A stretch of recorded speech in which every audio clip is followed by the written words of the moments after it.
I've been covering this league since 1987.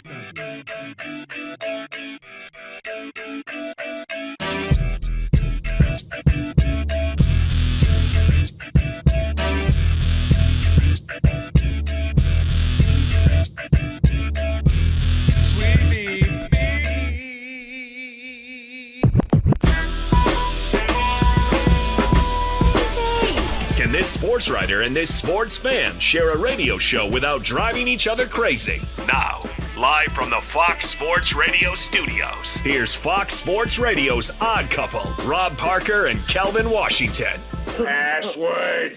Ack, a dack, dack, a ack. Enter, brother.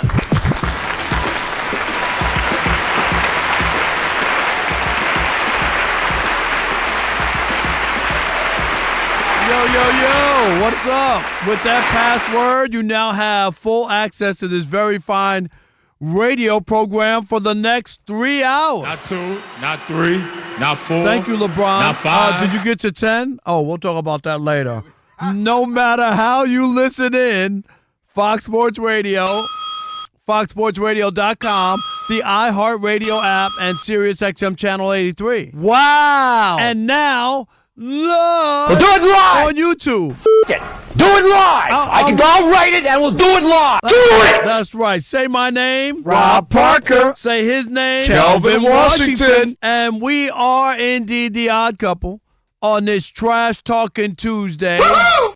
And guess what? You'll need our phone number because we are, without question, the most listener-friendly national sports talk radio show on the planet. At least when people are still awake. Could you say that 3 times fast? We are the most listener. We are the most listener. We are the most listener-friendly national sports talk. If our life was on the line like some movie, they were like, I'm going to pull the trigger unless you say this in 3 seconds.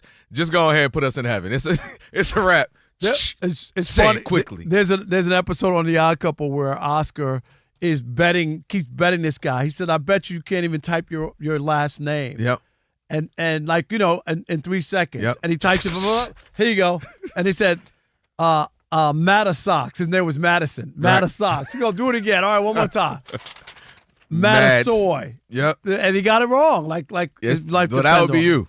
That 3 would seconds. be Go. it. That's right. 2 seconds. All right, write it down. Commit it to memory. 877-99 on Fox. For you laymen, 877-996-6369. It's not trigonometry. There you go. And if you hear some feedback on the line, it's your own fault. It means only one thing. You forgot to turn down the radio. And if you call in here and have a problem with what we say to you, tough, because... Well, I'm talking to you the way I want to talk to you. If you have a problem, turn off your station. There you go. Well, with that said, always remember... You think I could try that at home? Sweetie Beanie, yeah. All right, let's go. We got a big show. Let me welcome in my co-host. He is... Kelvin. Washington. Right. Trash Talking Tuesday, which felt like yesterday. We had a good show yesterday. We're going at it. That's it. Yeah, good show, man. Lot to get to, man. A lot of college football stories. A lot going on in here in the next, actually, few minutes as they're breaking down all the rankings and all that. So, feeling good, man. Feeling good. You at Utah today? All good, yes. Today was the second to the last day, so tomorrow is the last day for me for this semester. And then I'll get ready. I'm teaching my baseball writing class at USC in the spring. Looking forward to that. But I'll have a next. So today was 1-1-1-1. Like there, you didn't. Like, yeah, well, we're in the newsroom. I'm working on. We have a sports show every week, so I'm working on that.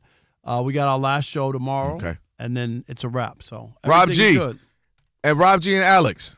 Should I feel some type of way that he hasn't invited me to speak to the kids, or what do you think? Yeah, not yet. Say, yeah. Not yet. Yeah, they said no. I'm just saying. Okay, just I mean, you said a news segment. I mean, I host one of the biggest news shows in LA. Every morning. I anchor. You know what I'm saying? It's your boy. You know what I'm saying? I understand. You know, this, like Martin said Darren once in the episode. did come into one class. Darren. So Darren can come in. Look at that. Darren came in. Okay, cool. No, Darren can come in, but your boy can't. No, but you're on the air till what, noon or something? Or what time? Don't worry. No, now you want to know when I'm on the air. All right. I'm just turning. I be flipping the channel. I see you on there. Every day you turn on like him again. Yes, my God. All right, let's welcome in the Odd Couple crew because we wouldn't be able to do this fine radio program without him. Rob G is our producer. Oh, yeah. Bud Mexican is. Shout out to Bud. Alex is our engineer. Pay no attention to that man behind the curtain. One more time, Alex. Please. Pay no attention to that man behind the curtain. You got to be hitting all the buttons, Alex, trying to make the curtain come back. Love it. Steve DeSager's at the anchor desk. He'll keep us updated throughout the program. And Elijah. Hi, Elijah. And Elijah. Welcome back, Elijah. Wow. We missed our you. social media guru. You know, he gave me headphones. He gave me you some? replacement headphones for my cups. Oh, we love Elijah. Oh, my God. I feel some type of way for Elijah. No, Why? what? Not you, specifically you, Alex. Mine were raggedy, and Elijah Yeah, that's what I said. Not you. Yeah, you, Alex. Do I hit him with an HRU every day? No. What do you mean me? Never I mind. literally say hi to him every day. Well, I was just going to say that, all these times you don't know him, but then he finally gets you some headphones. Now he's cool. Yeah. You know? All right. You're like a kid. You're like my 4-year-old. I'm not going to like you unless you get me this ice cream. Rob G, you know what I'm talking about. I'm simple. All right. Hey, let's go here. Let's get going with the college football and the rankings. Rob G, did it drop yet? What we got? It's coming out right now, hot and heavy as we speak. Oh, it is. Yep. Texas 13, Miami 12. We're going to keep unveiling as the show goes on. Okay. But one of the big stories coming into this unveiling here was what's going to happen with Ole Miss. We talked about it yesterday. Lane Kiffin is gone. He dipped out to LSU. Even though he said that he wanted to coach in the playoffs and finish this thing through, they said, no, hell no, we don't want you around here. Mm-hmm. But once that was announced, there was speculation. Well, hey, we saw what happened to Florida State a few years back. Their quarterback, I heard at the end of the season, they were undefeated and they got left out of the playoffs entirely. That was so bad. Because the committee said what about the other team, players? I know, your boy out. So they said the team that you are with him is different than the team you are without him. So you're not a top 4 team. So they said, hey, if Lane Kiffin is gone, are we sure that Ole Miss is still, top 6, top 7, whatever it is? We know they'll be in the top 12. We just don't know where. So today, Lane Kiffin graciously, apparently, put out a statement saying, hey, Charlie Weis Jr., my offensive coordinators, come with me to LSU, but I'm going to do y'all solid. I'm going to let him coach Ole Miss throughout the playoff so that in hopes that Ole Miss will stay properly ranked. They won't suffer. They won't face any kind of consequences for him leaving. All right, with that said, I just got one question for you, Kelvin. What's that? Then why can't Lane Kiffin coach? If his guy is he's leaving, he's bolting from the school don't feel a certain kind of way with the OC, right? Charlie Weis Jr., we have Charlie Weis on the show. Shout out to Charlie Weis. I once ran into him in a department store. Y'all was both at Ross? No, we weren't. It wasn't Ross. It was actually a high-end store in suburban Detroit. Oh. Yeah. You think so? But anyway. Oh, that must have been up in Troy. Yeah, it was. We ran into. No, it was in Dearborn. But in a real nice store. But anyway, my point is this: does that make sense? Seriously, I know it's the head coach, but you're letting a guy who's the offensive coordinator stick around who is bolting, who you know is leaving. Why not say, okay, take your suitcase and your packages and your bags and go ahead with Lane because that's where you're going anyway, and you're not going to be here. So if that's the case, then why not just do the whole kit and caboodle rather than doing what they're doing? It's kind of weird to me because if all his coaches or the people who are leaving, they should probably all leave with him. You done? I'm done. Because I don't agree. All right. Dang it. If you leaving, I'm keeping the dog. That's what's going on right now. If you're in a relationship, I'm keeping the dog. We got some Christmas photos to take me and the dog. If this breakup is happening, you want to leave this thing, then go ahead. What Ole Miss is doing is actually for the kids, for the student athletes. What they're saying is we need some stability, Rob. Lane Kiffin is our head coach. He's did a good job, got us to where we are. We are appreciative. But if you choose to bolt, you choose to leave, that's your prerogative. Go on ahead. But we're keeping offensive coordinator because we want some sense of stability. We don't want to disarm them and have them going. And speaking of, they just dropped right now as their number 6. They went up a spot. They were 7. Now they're number 6 right there at 11-1. That's something. And don't you think that's weird that they went up? Well, yeah, they were like, oh, shoot, we don't want to – everybody's watching us right now. We don't want to do them like that. Y'all remember what we did to Florida State? They usually don't care. You know what I mean? Like, they usually don't care. But that's interesting that they went up, actually. But you know what? To what I was saying, maybe keeping an offensive coordinator help with that because you got to have some stability. You got to have some continuity. You can't uproot the entire existence of the program and just be like, all right, never mind, everybody out. Oh, by the way, let's go compete in the college football playoff. So you got to have some stability. You got to have something for these kids to say, all right, this is what we have. And to me, it's also a rallying point, like a gathering point. Yo, we like Coach. We love him. We appreciate what he did. But he dipped out on us. So now you got a rallying cry to, hey, we are locked in on this. And to me, you're not about to be double dipping. You're not about to be here already sending the love text messages to LSU. How you doing, boo? I'm going to be there in a minute, boo. I've just been thinking about you. Let me just get rid of this old thing, and then it's me and you. Nuh-uh. If you're out, then get you out. Especially because you think you're going somewhere bigger and better. If you decide to go back to your alma mater or something. The offensive coordinator's going too. I need somebody, Rob. I got 100 players here who are ready to go, chomping at the bit, got a chance to compete and win the national championship. They're going, some of them are going, too. I need some, and exactly why I'm not about to have Lane Kiffin sniffing around here and taking somebody. Yeah, I'm about to get up out of here, but I got to start position for you, too. They already know the news. No. They've already been, texting his phone. Right, hey, Coach, you need a tight end? Hey, Coach, you need a DB? And I'm tight right now. If I'm Ole Miss, I'm tight. So dang it, I'm tight and we're ending this relationship. You want to talk about tight ends? Get up out of here. I need a dude or two so we can still compete. We can still bring our best foot forward. And again, I've said it several times, but I really mean this. So we have something for the game. They fought hard to be 11-1. They fought hard to be 6 with the new college football playoff ranking. That's nice. And then all of a sudden, if they have nothing, no offensive coordinator, no head coach, say it was a defensive coach. Lane Kiffin was there for 6 years. That's an eternity in college football. Will you give him that? Yeah. Especially nowadays. Nowadays. Am I right? 6 years is a long time at one school. It really is. So I'm not mad at him. No, I'm not. That's what I'm saying. We're trying to win, dude. We got somewhere we've never been. We're in the college football playoffs. I can't uproot everything and then be like, hey, for the next 4 weeks, let's act like there's not a catastrophe. And the opposite. If I keep Lane Kiffin around, Rob Parker, my quarterback, has a good game or if he's got a big game coming up, what's the first thing they're going to ask? Hey, well, your head coach he's over there, but he's leaving.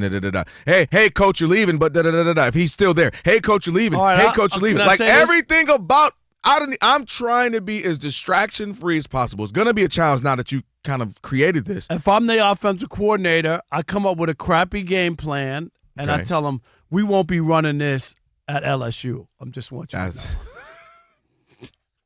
And I'm calling on a lawyer for malpractice or something. Rob G, you heard me? We're not running this at I just want you to know. This is what they do here. Hey, it's the South. Telling me to it's a little different down there, all right? All right, we going LSU. You know how they feel about them sports down there. You want to college you're going to be a wide receiver. You're going to be a diva. We're going to take care of you. We're going to just force feed you the ball. All right, you're going to get Jimbo. Somebody named Jimbo going to find you. They don't play about football in the South. You know that. So, no, get out of here, Lane. Get out. You, Charlie Weis Jr., stay. And we had Charlie Weis on. You actually weren't here the last time we had him. I think it was during your baseball run. I can't remember, but he was talking about how his son and how they got a really good system down there. And he was talking about Jackson Dart. And he was saying how I'm not telling you he's good just because my son coached him. He said he loved football because nepotism runs deep in college. Rob G said we had 7 questions. We only could get to 6. That was the 7th. We didn't get to that one. I'm down with some Neppy. I'm not down with I'm down with a little Neppy. I'm keep telling you. Rob G, your oldest, 20 years from now, you are running Costco, your dream job, and she just comes out of school, and you all need a new person to be a store inventory manager, whatever. We got a new greeter up front. Yep, exactly. It's your first job ever. Terrible. I'm Team Neppy. All right, well, you know what? I'm thinking about the next time you take off, I'm going to have my nephew come in from Virginia. Listen, he better bring it. And Alvin can come in and fill your shoes, and then I'll be like, you know what? The Parker and Parker, the Odd Couple show is great. No, that's a law firm. Yeah, Parker and Parker, we'll set you free. That's a law firm. Out here in L.A. All right, 877-99. Get out of here, Lane. Sorry. I want to call him Changing Lane Kiffin. Well, I like that. I called him Lane Dipping because he's always dipping, but Lane changing Lane Kiffin. I like that. 877-99 on Fox, 877-996-6369. Is Ole Miss making a mistake by letting their old OC, the offensive coordinator, that's right, coach for them during the playoffs? Why didn't they let Lane Kiffin stick around? We'll continue that conversation next with you. It is the Odd Couple on a Trash Talking Tuesday. Rob Parker, Kelvin Washington, right here on Fox Sports Radio. stick and stay. That was the longest way to say in the US of A.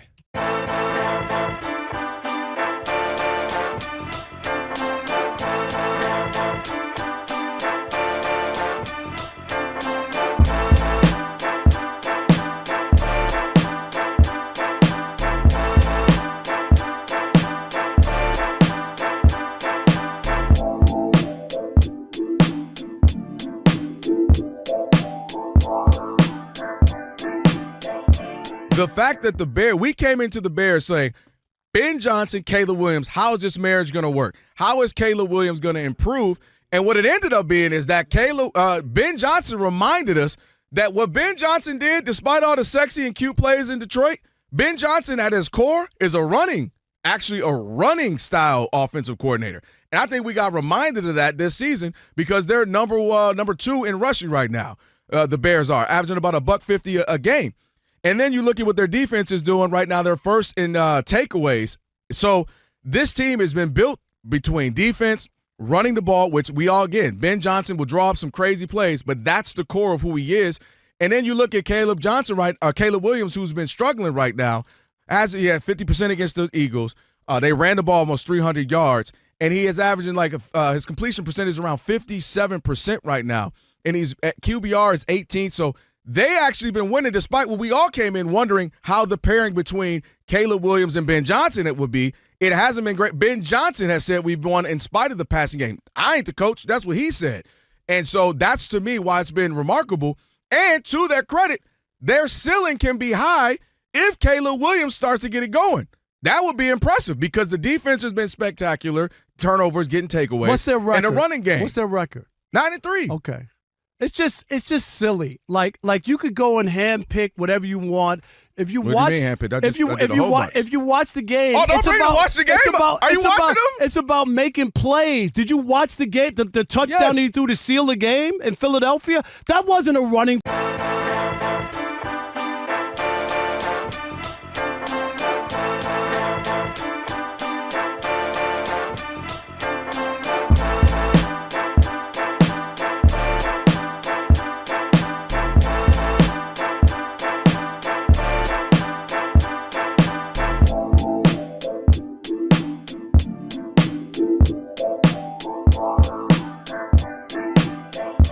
The fact that we came into the Bears saying, Ben Johnson, Caleb Williams, how is this marriage going to work? How is Caleb Williams going to improve? And what it ended up being is that Ben Johnson reminded us that what Ben Johnson did, despite all the sexy and cute plays in Detroit, Ben Johnson at his core is a running style offensive coordinator. And I think we got reminded of that this season because they're number 2 in rushing right now. The Bears are averaging about $150 a game. And then you look at what their defense is doing right now. They're first in takeaways. So this team has been built between defense, running the ball, which we all get. Ben Johnson will draw up some crazy plays, but that's the core of who he is. And then you look at Caleb Williams, who's been struggling right now. He had 50% against the Eagles. They ran the ball almost 300 yards, and he is averaging his completion percentage is around 57% right now. And he's at QBR is 18. So they actually been winning despite what we all came in wondering how the pairing between Caleb Williams and Ben Johnson it would be. It hasn't been great. Ben Johnson has said we've won in spite of the passing game. I ain't the coach. That's what he said. And so that's, to me, why it's been remarkable. And to their credit, their ceiling can be high if Caleb Williams starts to get it going. That would be impressive because the defense has been spectacular. Turnovers, getting takeaways. What's their record? And the running game. What's their record? 9-3. Okay. It's just silly. Like you could go and handpick whatever you want. If you watch the game, watch the game. Are you watching them? It's about making plays. Did you watch the game? The touchdown he threw to seal the game in Philadelphia? That wasn't a running play. He rolled out, he rolled left and threw a dime. Go watch the play. Right. He doesn't have to throw 3 touchdowns. Patrick Mahomes threw 4 touchdowns and they lost. That's great. Don't put him and Patrick Mahomes. All I'm trying to say to you is that this whole idea that you're worried about completion percentage, it ain't got nothing to do. It's about wins and losses and making plays. That's what the NFL is. It's about making plays. Mm-hmm. It's about, did you tackle a guy or did he get by you? It's really a really simple game. Did you catch the ball or did you drop it? Did you throw the touchdown when it mattered? They've won. How many big games did they win at the end where he threw a touchdown? I'm asking you a question. I just don't understand the winning percentage. He's won 9-3. That's what I care about. Has he performed well? That's what I care about. Has he performed well? For a second-year quarterback with a new offensive coordinator, absolutely. Okay, well, his own coach doesn't think that. And nobody's saying, again, that's why I said the ceiling is high for them if he can get it right. That's why I just said that. If he can actually get it right, they won 4 games when trailing with 2 minutes to go in the game. He's done something right. That's my point, is that he has made plays. 4 games. So you with just 2 minutes to go. How about we not be down all the time? That's just not how it goes. Come on, man. That's irrelevant. That's and silly. Again, my whole point is they've been able to dominate with the defensive run. It's about winning. And Caleb Williams has room to improve. Winning. This is what we just talked about. Nobody said he can't improve. I didn't say that. Saying. That's literally what I'm saying. That's not what you're saying. They've been winning in spite of him. They've been able to produce in spite of him. That's a backhanded compliment, man. Well, get out of here with that. That's exactly what it is. That's terrible. He hasn't played well. That's terrible. He has made some plays, but he hasn't been played great. well. They won 4 games in the final 2 minutes. Right. And you're acting like he hasn't done anything. No, that's not what I said. I said he has not played great. How can you do that to somebody? What do you mean I got to do it? Because he's a professional athlete. That's literally what we do. That's not it. It's because he's beating. Come on. I'm not buying it. Can you at least have some consistency? Because, matter of fact, or maybe it's the opposite. You do have consistency. Because Matthew Stafford has been playing out of his mind, and he ain't this and he ain't that. But then Caleb Williams, who is 50-something% passing, QBR is lower than half the league, but he's out here playing well. Boy, I can't keep up. I can't keep up with you. Actually, you're right. I can. It won't make sense. He's in his second year. They started out 0-2. They gave up 50 points to the Lions, and now they're 9-3, one of the best records in the league. And you sit here, and your comment and your conversation is about how bad Caleb Williams is. Come on, man. I didn't say how bad he is. I said he's got a room there winning in spite of him. That's awful.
Odd Couple, Rob Parker, Kelvin Washington, Trash Talking Tuesday. Next hour, looking forward to seeing what you guys got cooking up for that.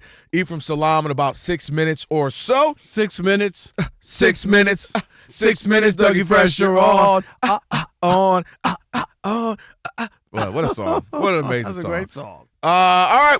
YouTube. Whenever I hear 6 minutes, I can't help but think great that. song. YouTube, shout out to everybody watching now. The Odd Mob, YouTubians. By the way, Rob G will read some of those comments in a little bit. If you're wanting to get on YouTube and you're listening now, go to YouTube, search Odd Couple FSR. Always a good time in there. So good. I don't like listening to the show. Sometimes I don't. I just want to get off mic and just listen. Like, how did he hit? No. Dude, I talk about him at my other job because the other guy there is similar. Like, they're just, you all boarded operator, engineer, and sound people. You guys are amazing. That's about the only compliment. That's it for the rest of 2025. All right, 877-99 on Fox. Lane Kiffin. Switch Lane Kiffin. Lane always dipping. Ole Miss said get out, but then they kept Charlie Weis Jr., their offensive coordinator. Should they have? Are they messing it up? Should they have kept Lane Kiffin, let him coach? I say get out of here. We're moving on. Rob says he might as well stay. What say you? Who we got? All right, Sean in Sacramento. You're on the Odd Couple Fox Sports Radio. What's up, Sean? Yo, my uncle. Matter of fact, future Hall of Famer from another mother. Cousin Kelvin and my brother behind the board, man. Don't forget the fact that Alex back there looking tight, shredded with the beautiful hair. Just an outstanding addition to any team, man. You know what? When I go into the other studio sometimes, I just pull his hair. I just feel like I want to just pull it. Hold Ooh, up. that's a drop. I feel like he got somebody that already can do that for him, though. It's the flavor Alex, saver. That needs to be one of the buttons, Alex. That's a Oh drop. God. Oh God. Oh, yeah. Real quick on this, though, man. I get where you coming from, Cuzzo Kelvin, but Yeah. look, man, I'm more on Rob's team, mostly because we see how two-faced these coaches are. Let my man get a time as a head coach. Maybe if he wins this national championship, not only will that sway him to stay the head coach at Ole Miss, but keep a lot of those students there. Because as great as it sounds going to LSU, if you could win at Ole Miss, something that nobody thought you could do, including your former boss, why not stick around, man? So I say keep him around. Keep as many of those coordinators in the building as you can. And just like your old lady trying to leave you, as long as you keep her in that door, you keep her another day, baby. Right. And just to clarify, the defensive coordinator is going to is the head coach. They've already named him. Yeah, interim head. No, they named him, right? Like the way, Rob like G? he's staying permanent. He's permanent, not even guess- an interim. They've named him coach because they want him to stick around, and they got the offensive coordinator is sticking around for this game, and then he's bolting to go to LSU with Lane Kiffin. Maybe he sticks around. To Sean's point, You know? maybe Charlie Weis Jr. They look in his eye. They run a national championship. It looks like Friday Night Lights, the movie Varsity Blues or something, and he's just like, I'm staying, man. I'm staying. How about Ben in Wichita? You're on the Odd Couple Fox Sports Radio. What's up, Ben? How are you? Not too bad. Just driving home. Just wanted to say about Lane Kiffin. I do feel for Ole Miss a little, but then at the same time, it's like, say you have a girlfriend and you know her history, and you know she enjoys other men behind her previous spouse's back. You can't be too surprised that he's leaving. I agree with that. He's shown his cards. I've always said that. That's like, and thanks for the call. Appreciate Kelvin, it. like marrying an alcoholic, and then you're surprised that they want to stop at the liquor store on the way home. Like what did you know? Baby, I'm a raging gambler, but we can do this. What do you mean you in Vegas? You just put everything on the house. Exactly. No doubt about it. Hey, Thomas in New Mexico. You're on the Odd Couple Fox Sports Radio. What's up, Thomas? How you doing? Something I've seen, basically it's anybody who does anything wherever. They go in and get a job and they get a contract and everything. They don't do anything. What it should be done is it should be set up as a yearly contract for everybody. Now, if you go during that year and you're performing and you do good stuff and your goes up and you get more passes and everything, you get a bonus prorated on those things. But nobody does that. They Okay, leave. let me say this to you, Thomas. Yeah, let's see what you're going to say. They used to do that. And the owners were the ones who wanted to control costs. Mm-hmm. So instead of doing that, they gave you multi-year deals where they have a fixed – they know you sign a 3-year, $30 million deal. I know what my costs are for the next 3 years. If you win a championship, you might want $15 You might million a want year. 15, and now I'm paying 45. I got you in my control for 3 years or whatever. That's why we brought up Walter Alston, the longtime Dodger manager, who signed 24 one-year contracts. Back in that day, they did do that, and you had to come in every day and make a case for your salary. You know who else had to do that? The athletes. Up until the last 4 or 5 years, remember, we all thought when you heard somebody, yeah, man, I got a scholarship to go play football at Ole Miss, we thought it was 4 years. It ain't 4 years. It was It's year yearly. by year. Most people didn't know that until it kind of got exposed over the last, 5, 6, 7, 8 years. You don't have no full ride Ain't because no they can full- pull the plug whenever they want. So a lot of that is slowly changed. But, yeah, it was historically, when you heard somebody got a scholarship, you thought, 4 years you're going to Michigan, Ohio State, whatever. Year by year, you better do right. All right, we got Ephraim on the way right now. Steve the Sager. Get your set on what's trending. Hey, Steve. Hello, and yes, college football selection Sunday. Hey, there's this weekend when all the playoff teams will be named and the bowl matchups come out. Now, this Saturday night on Fox TV, it's number 1 Ohio State against number 2 Indiana for the Big Ten title in Indianapolis. Georgia is number 3 in the rankings now. Texas Tech number 4. It'll be in the Big 12 title game against number 11 BYU, which for the moment is still on the outside looking in at the playoff. BYU head coach Kalani Sitake says he'll stay, by the way, despite interest from Penn State about their head coach opening. Ole Miss offensive coordinator Charlie Weis Jr. will stay with the team for the playoffs, then leave for LSU. 5 other assistants have already left. Ole Miss is up to number 6, Texas A&M number 7. tonight. Number 8 is Oklahoma, 9 Alabama, and Notre Dame is down to 10. Now, Notre Dame is done with its regular season. And number 12, Miami, did not make its conference final, so it is done with its season.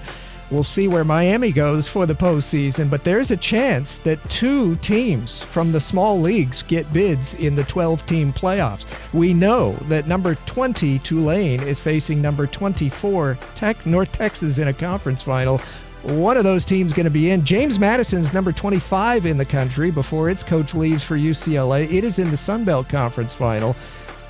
You know, if Duke upsets Virginia, Duke's unranked.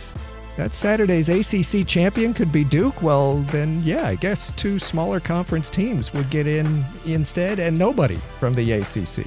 Texas Tech gave Coach Joey McGuire a new 7-year contract. Boston College coach Bill O'Brien will return to BC. Cal's new head coach will be Tosh Lapoy. He's Oregon's defensive coordinator. Lions wide receiver Amon-Ra St. Brown did not practice again due to a sprained ankle. Detroit plays this Thursday hosting Dallas. The Steelers claimed wide receiver Adam Thielen off waivers from Minnesota, and Pittsburgh waived defensive back Darius Slay. Pittsburgh is signing defensive back Asante Samuel Jr. to the active roster. The Colts waived kicker Michael Badgley. Back to you. All right, Steve. What in the Coach K is going on? You talking about Duke out here playing well. Thank you. All right.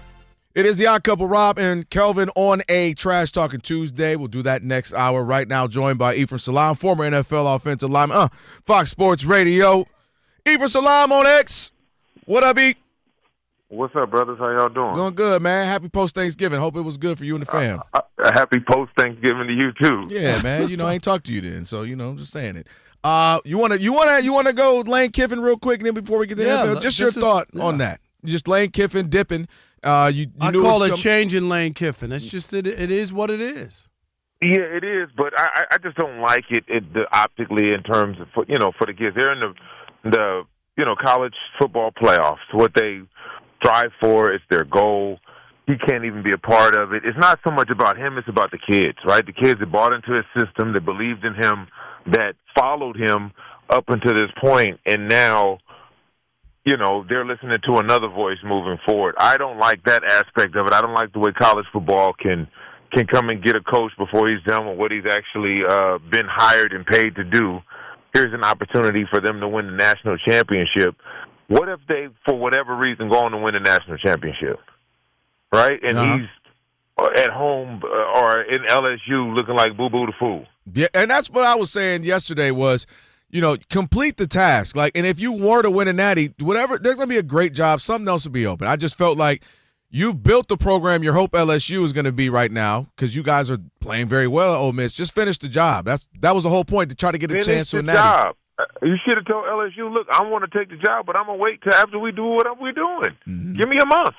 Yeah. I would imagine if that's their guy, they would have been okay with that. Could be wrong, but it seemed like they would have. Yeah, it's just that just rubs me wrong. And again, I'm thinking about the student athletes, the guys that have bought into his system, that have done everything he's asked them to do, that they've gotten him and the school in a position to do something that Ole Miss hasn't done. And I just think it's kind of a bush league for him to just be like, all right, well, that's it, guys. Hey, Ephraim, I'm going to Detroit for the big almost playoff game, the Lions and Cowboys on Thursday night football. Yeah. That's a huge game. I like the Cowboys in that game. I really do. But just tell me about where the Lions are, where they're headed, and the Cowboys. Because to me, the Cowboys with their offense and where they are now, seem like they got something going. Yeah, they do. I think, the momentum has shifted. The momentum has shifted, and I don't know who the Detroit Lions are. I really don't. That's a good question right there. I think that's a good question. Are they a running team? Are they a passing team? Defensively, they've completely shifted to what they have been and what they've been built on. Is it the 2 coordinators that are no longer there? Does that have something to do with it? But right now, one team is ascending and one team is descending. Let me ask you this real quick, Ephraim, to piggyback on that. Dan Gamble, and just I get it. He made his name by going for it and not kicking the field goals. Whatever. Oh, he's gonna be fired for all of them. It's like at some point you become a caricature of yourself. You know what I mean? And you feel like I got to do it because that's my brand or that's what I did in the beginning. At some point, doesn't somebody have to shake him to say, "Dude, can you kick the field goals once in a while?" Yeah. You like I said this last week. I said at a certain point, that type of play calling and mismanagement will get you fired. And yes, Dan Campbell was exactly what they needed to bring that organization from where it was. And it wasn't in a good place. You know that. Both of you guys know that. It hadn't been in a good place.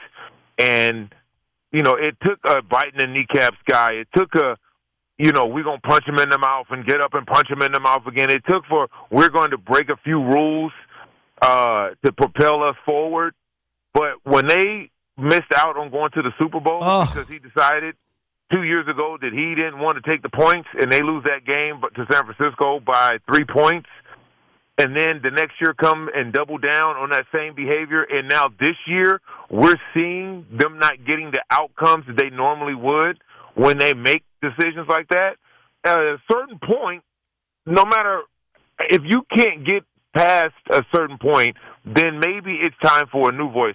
Those type of decisions will get you fired. I know how crazy and weird that is to say about, someone who's changed the organization, but it's too much, brother. Like, I can't believe he's doing that. No. Take the point. Listen, I watched those in agony because, again, they work too hard to get down there to not get points, to take a three, or the opposite, to not punt it and then put the other team right there at their, at the Lions 35. So, at a certain point, you got to switch it up. It's Ephraim Salaam on with the odd couple, Rob and Kelvin on the Trash Talking Tuesday. I'm going to go to another game because you spoke of those types of things get you fired. Does going 6, 7, 8 years without winning a playoff game get you fired if you're Mike Tomlin, even though you never go below 500? The time has come for me. Yeah, Rob and I both agreed that it can just be a mutual look, man. We had a great run. We're moving away. We're parting ways. You go our separate ways. Where are you? Because, again, he's got a shot to not, to go above 500 again. He's at 500. They actually tied for the lead in the division, as bad as it's been. Yeah, they got a big game against the Ravens. So just two parts, the game itself, and then also just Tomlin. Look, I love Mike Tomlin. I think he's been a tremendous force in this league. I also understand I'm a realist. The one thing I do know is the Pittsburgh Steelers have never fired a head coach. They've only had 3. 3 in 54 years. Mike Tomlin is the third. So for us, no matter how we feel about Mike Tomlin and what we think should be done, they don't. But the Rooney family, they have set a precedent and a standard, and as long he's not been under 5, he's made the playoffs. They haven't won a playoff game. Say for whatever reason they win the last 3 out of the last 5 games or whatever, and they end up winning that division because that division is clearly up in the air. Right. Nobody wants it. And they win that division and get a home playoff game. And if they lose that game, you fire them? Can you fire them after that? After winning the division and having a home playoff game? I hear you. Somebody got to win a toilet bowl, though, Ephraim. It just seems like the 18 years is a long time. It's a long time. It just How long was Chuck Noll there? How long was 22? Cowher was there 14. Was Bill Cowher there? Right? 14, yep. 14, yeah. It is amazing. Maybe the question is Mike Tomlin ready to move on? That's why I said it's mutual to me. Like maybe we're better off somewhere else. Maybe he wants to move on. Maybe he wants to step away from coaching for a year, do some TV, which I think he'll be phenomenal. I think he'll be great on television. Maybe he steps away for 1 or 2 years and then and comes back. But they're not going to make the move. I don't believe they will. Especially their whole everything's still on the line. They have lost nothing in terms of their yearly goals and winning division and making the playoffs. It's still right there. Last thing, I know everybody was ready to crown Matthew Stafford as the MVP. That's shifted right now. Rob G, right? That's shifted now. As far as the odds-on favorite, he had a bad game. Who's your MVP? At this point, I mean, obviously it's how you finish. We've seen things flip in the last 5 games. That one we talk about always was with Patrick Mahomes. No. Which one? Josh Sam and no, Brock Purdy. You talking about Brock Purdy was leading Brock Purdy. going into that last game. You remember that Christmas Baltimore, night, right? Baltimore, right? Baltimore. But where are you on this one at this point with about 5 games to go? I think the Rams and Matthew Stafford, they ran into a buzzsaw the enigma that is the Carolina Panthers. No one knows who that team is or what that team is. I don't know if they do, but what they've done is they've shown propensity to make a lot of people feel stupid. They're 6-6, right? Yeah. Are they 7? Yeah, to the 7. 7-6, right? 7-6, like out of nowhere. Out of nowhere. Oh, yeah. And so I'm not going to hold that against Matthew Stafford. Of course, you can't turn the ball over like that, 2 picks, and then the game costed. They were still in the game at that point. He's had a phenomenal season. The Rams have had a phenomenal season. So for me, someone that seasoned and that good, one game doesn't make or break your MVP race. But it is important to see how everything finishes up moving down the stretch. Yeah, obviously Drake Maye made a nice claim last night, so well, we'll see. He's the odds-on favorite he's the right now. odds-on favorite now in Vegas. But they've been switching that up. There's been about 4 or 5 different people. Patrick Mahomes about 3-4 weeks ago. I'm all into Drake Maye now. That's all I want you to know. Yeah, he's good. Ephraim, I can't believe you fell for that. Stop it, Rob. He's good. He's good, but Rob ain't all into Drake Maye. You know that. I know. Hey, Rob, Ephraim, appreciate it, man. Thank you so much. We'll do it again next week, brother. All right, appreciate you, brother. All right, our couple. We got Shekel City and Player today on the way. Stick with us. It's Fox Sports Radio.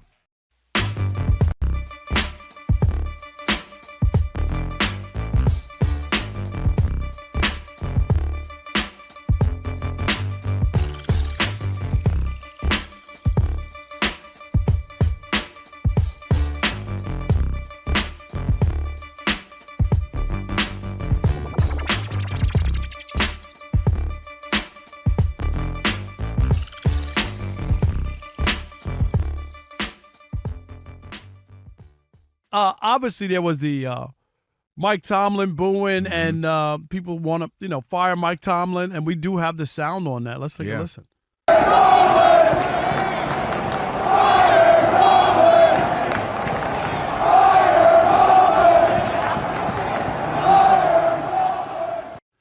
You know what? It's not surprising at all, and I've said this to you before, that they haven't won a playoff game in a long time. You can't keep resting on that championship. It's the same thing like John Harbaugh. And I said it both. And he's been coached. Think about this. Mike Tomlin, 18 years. Dude, and that finishing above 500 or at 500 or better, mediocre, like, okay, like, is that's cool, like, for a few years, if you mix in another one or another championship or something. So I'm not against. I understand the frustration of the Steelers fans. This is real. Fans want to win. Like there's and we get it. You don't get to win that many times. You know that if you could see your team win in your lifetime once or twice, you're good. Yeah. And the Steelers won, but what was that? That was before, because they lost to the Packers in 2010. So was it before that, or Rob G? When was that? Yeah, they 2008 or 9. I know they won with because they won in Detroit when the Super Bowl was in 2006, but I think that was Cowher's last one. So I think he won. Did they beat Seattle? Was that the one? Yeah. So that, but I think that was Cowher's, and then he went off to the sunset. Yeah, 2009. So 2009, and then that was a great. And then they lost the next year, right? A year or two later, they walked to the Packers. Yeah. Was that 2 years later, or I thought they won in 2010? No. Yeah. Well, it's always that weird just because the Super Bowls and the next year. But anyway, my point is, if I'm Pittsburgh, so twice, right? Yep, so twice, a couple years later. So then, but then it's been a long drought for a long time, and people get restless. The natives. So I'm fully. If I'm the Steelers organization, and I know they don't do it because they've had 3 coaches over 50 years or whatever. It feels like about that, right? 3 coaches in 40 that ain't years. Crazy. Yeah. Maybe 40. Is that the right number? But anyway, my point is, unless they get to the Super Bowl, I'm ready to move off of Mike Tomlin. I've had enough. I think you need a new voice.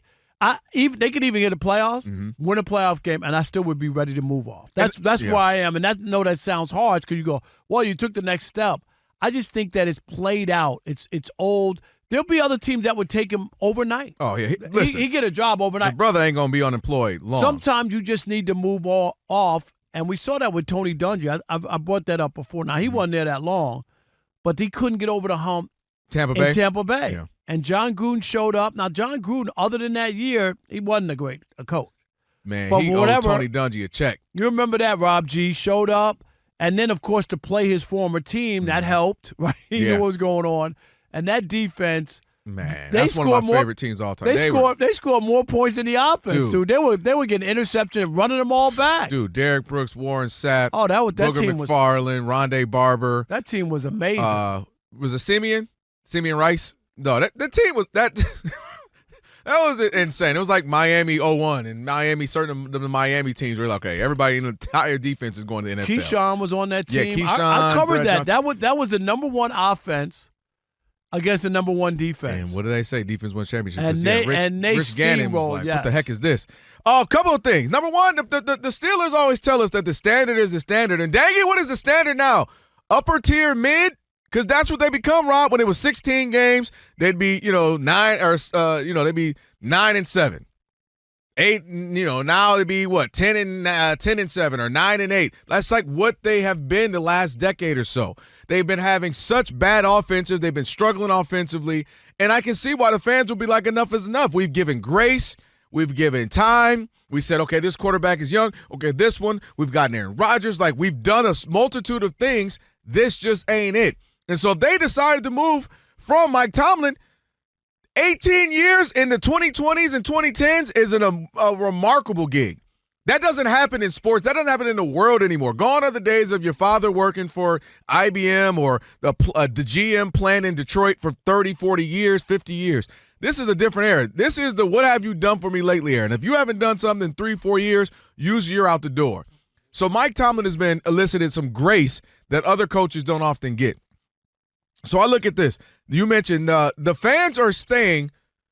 We're used to Super Bowl being a chance, right? A chance. They had historically a chance. They had a nice run with Ben Roethlisberger where we got to a couple Super Bowls. We won one, and we were right there on the edge a few years. They were used to being relevant. The Steelers are no longer relevant in a positive way.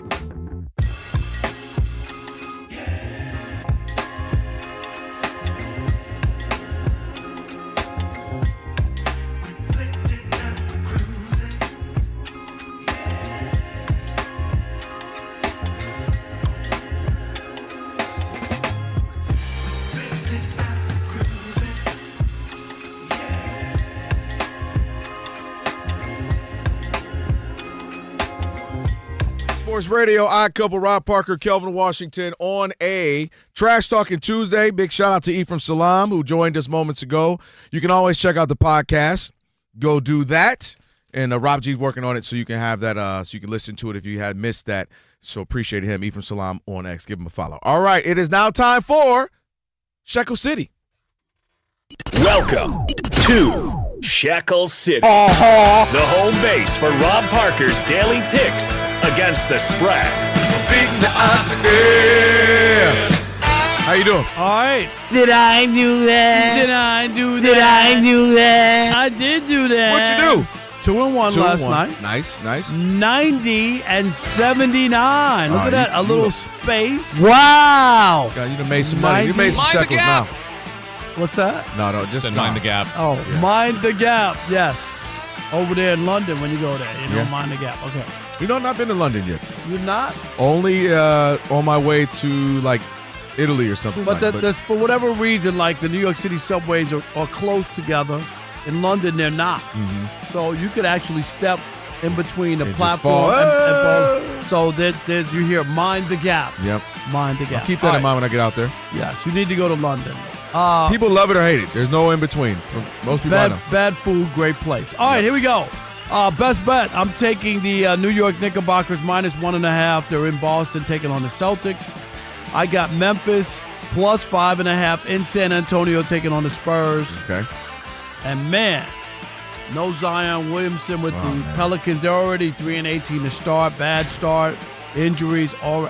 This guy cannot stay healthy. But I'm going to take Minnesota minus 12.5 in New Orleans. I don't know what to do. That ain't crazy. Minnesota minus 12.5 in New Orleans. Memphis plus 5.5 in San Antonio. And again, the Knicks minus 1.5. They are the road favorites in Beantown. And remember, Kelvin. What's that? I'm not telling you who to bet on. I'm telling you who I bet on. I ain't paying for that. I ain't paying for that. Is that me? That's not LeVar. Is that Yeah. LeVar? I ain't paying for that. Who that? Who was that? Jonas. Oh, that was Jonas. Was that Wow. Jonas doing a LeVar? Yeah, he's doing a Rob. Doing a Steve. I ain't paying for that. I ain't paying for that. Okay. Steve was And doing Steve was doing me. That was him saying, because he knows I don't pay for it. All right, that sounded too much like Inception. Hold up. Yeah, shoot. What'd I say? I heard it, but I moved on. I was being an adult, and Alex said we're not being adults anymore. want you guys. Oh, God. Yeah. Oh, God. We just talked about this, didn't we? Do you know I'm done with the Christmas stuff? All done. Very, very happy.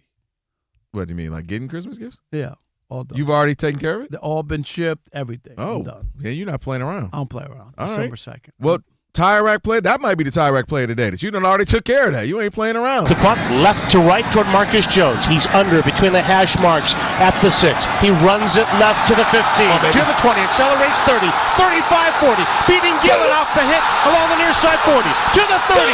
Marcus Jones gone to the 20, to the 10, to the house. Touchdown, Patriots! Patriots Radio there, and of course that's your Tire Rack Play of the Day, brought to you by Tire Rack. For over 40 years, Tire Rack's been helping customers find the right tires for how, for what, and for where they drive. Ship fast and free, backed by Free Road Hazard Protection with convenient installation options like mobile tire installation. TireRack.com is the way tire buying should be. When you talk about the gifts, are you like a all-year-round gift finder? Like, my nephew, I'm going to grab it now. Even if it's June, I'm going to just grab it. I know they looked for it. They wanted that. It could be January 4th, and I'm buying Christmas gifts. But I feel there's there's some sense of relief for me because I think I told you I'm done with buying gifts. Got it out the way. Like forever. Yeah. Like Wait, you mean like forever? Going forward. Like if I'm going to buy like a relative or somebody or my nephew or my niece or their kid something, it's probably at this point in my life just a gift card of money. Like I get yeah. I don't think that's. I'm just. This was like the last year of the actual gifts. I understand. It's so like it's not personal when you just give right. If you're a kid, money. You don't want to open up a gift card. Kid, you're like, right. Like a kid. As much as he wants $100, they don't know the card doesn't mean that to them. Trust me, that my daughters. I just had 17 different birthdays, right? And a couple of the gifts were cars, and I'm like, oh, you got how much? Oh, nice. They're like, hey, and how to explain it to like, especially my 4-year-old. This money, so like you can buy, go to the get store, what you want, right, whatever you want. She's like, okay, nothing but they want something. They want a gift to open up, and that's what I'm saying. Listen, but I've been doing. I'm over. Uncle Bobby has earned it. I'm done. You've done enough. You done bought cars. You done paid for that. You done did enough. You've earned it. I'm gonna start giving them like restaurants. Go out and go get a nice meal. I mean, are they, and especially if they're older. Yeah. My niece and nephew. I'm still getting them gifts. They're in their 30s. Now that might be one's got to go or something. Like when do you stop giving gifts? When do you stop giving gifts to your nieces or nephews? I the kids, so it's different. Right. But these are they're in their 30s. I still get them a birthday present. And I still get them a Christmas gift. I do. I don't have that many nieces and nephews. Hold on, you just gave me my Instagram question of the day. When do you stop? Yeah, because that's a fair point. One end, they're still alive. You love them, so why stop? The other end, hey. And I'm get somebody else to do it. While I'm here, that's it. I figure I'll be off the hook once I'm out. Nah, I'm just Uncle saying. Bobby done started it. Can't stop now. We are Fox Sports.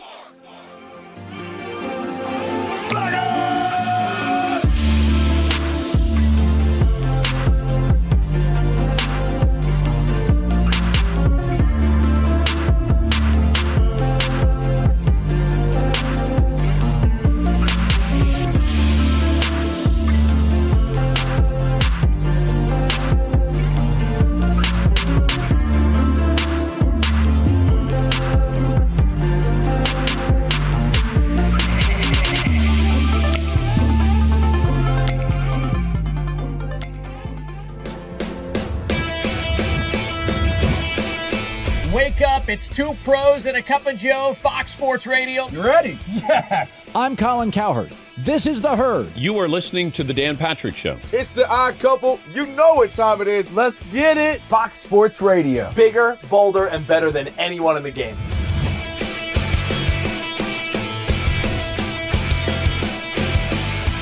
Fox Sports Radio is the #1 sports audio network. Diverse, fun, entertaining, and driven by the big sports topics of the day. They had to bolster the offensive line, which they did. You finally said something right. Congratulations. That game was incredible. You are wrong. You could take that trash somewhere else. Wham!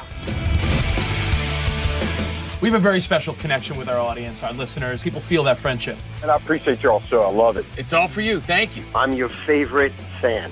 Thank you. Love you. You're very talented. You're the best. Thanks for taking my call. Sure. Great show. Thank you, Jim. You sound like Joe Pesci. How am I funny to you? I can't help but notice that the W-2s for the quarterback look a lot higher. That's because we're worth it. You gotta be kidding. He never was an elite quarterback. This team is unstoppable. He made the right call. You know that's right. LeBron James is a legend. No, he's not. He complains all the time. You say Brady's the greatest quarterback of all time, but Eli Manning beat him twice. Wrong. Wrong.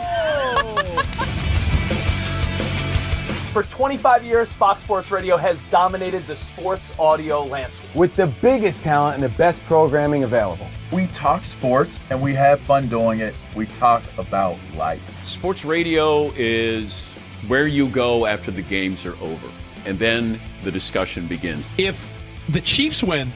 Sorry, Patrick Mahomes here. What do you mean by if the Chiefs win? It is live. It is unscripted. No other medium can touch that. And that's what makes it special. Yes.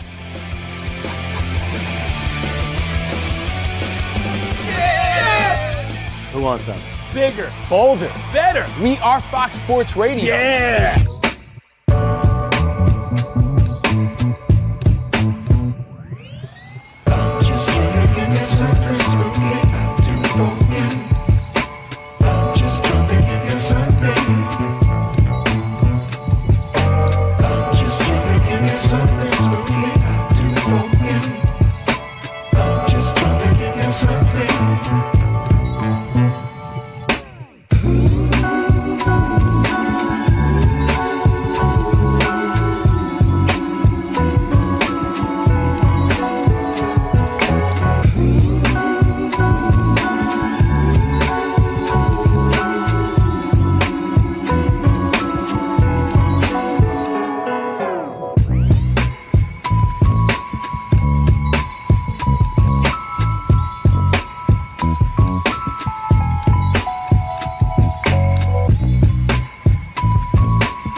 this sports writer and this sports fan share a radio show without driving each other crazy. Now, live from the Fox Sports Radio studios, here's Fox Sports Radio's Odd Couple, Rob Parker and Kelvin Washington.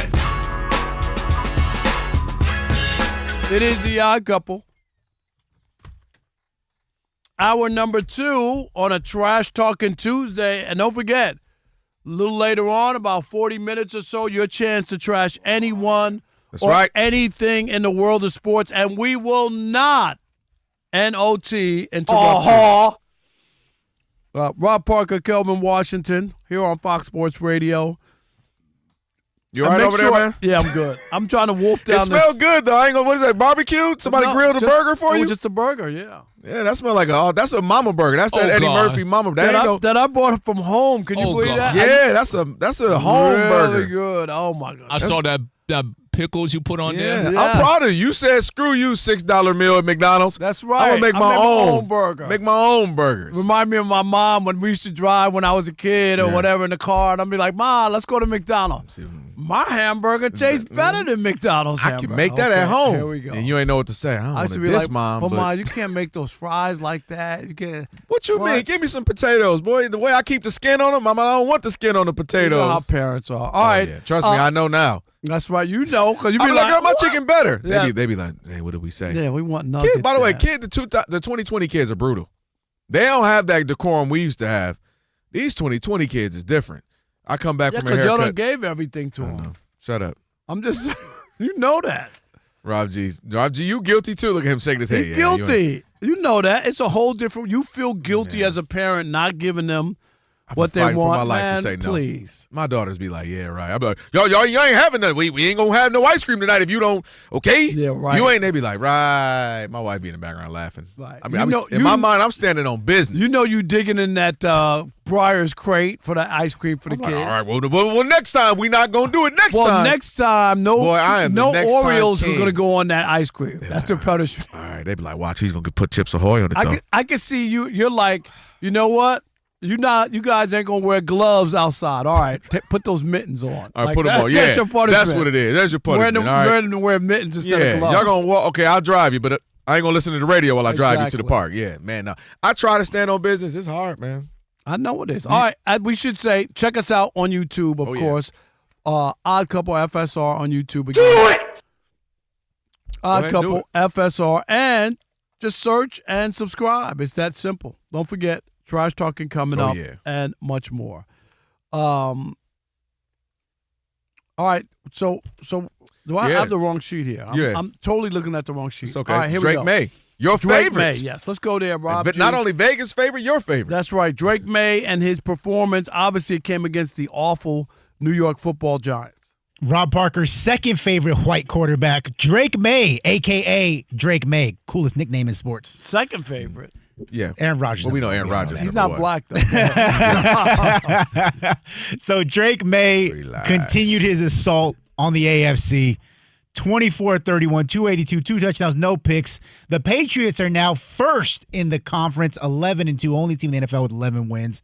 And as a result, immediately after the game, BetMGM, DraftKings, FanDuel, pick your favorite website, installed Drake Maye as the new favorite to win the NFL MVP. He's currently going off at a consensus minus 135.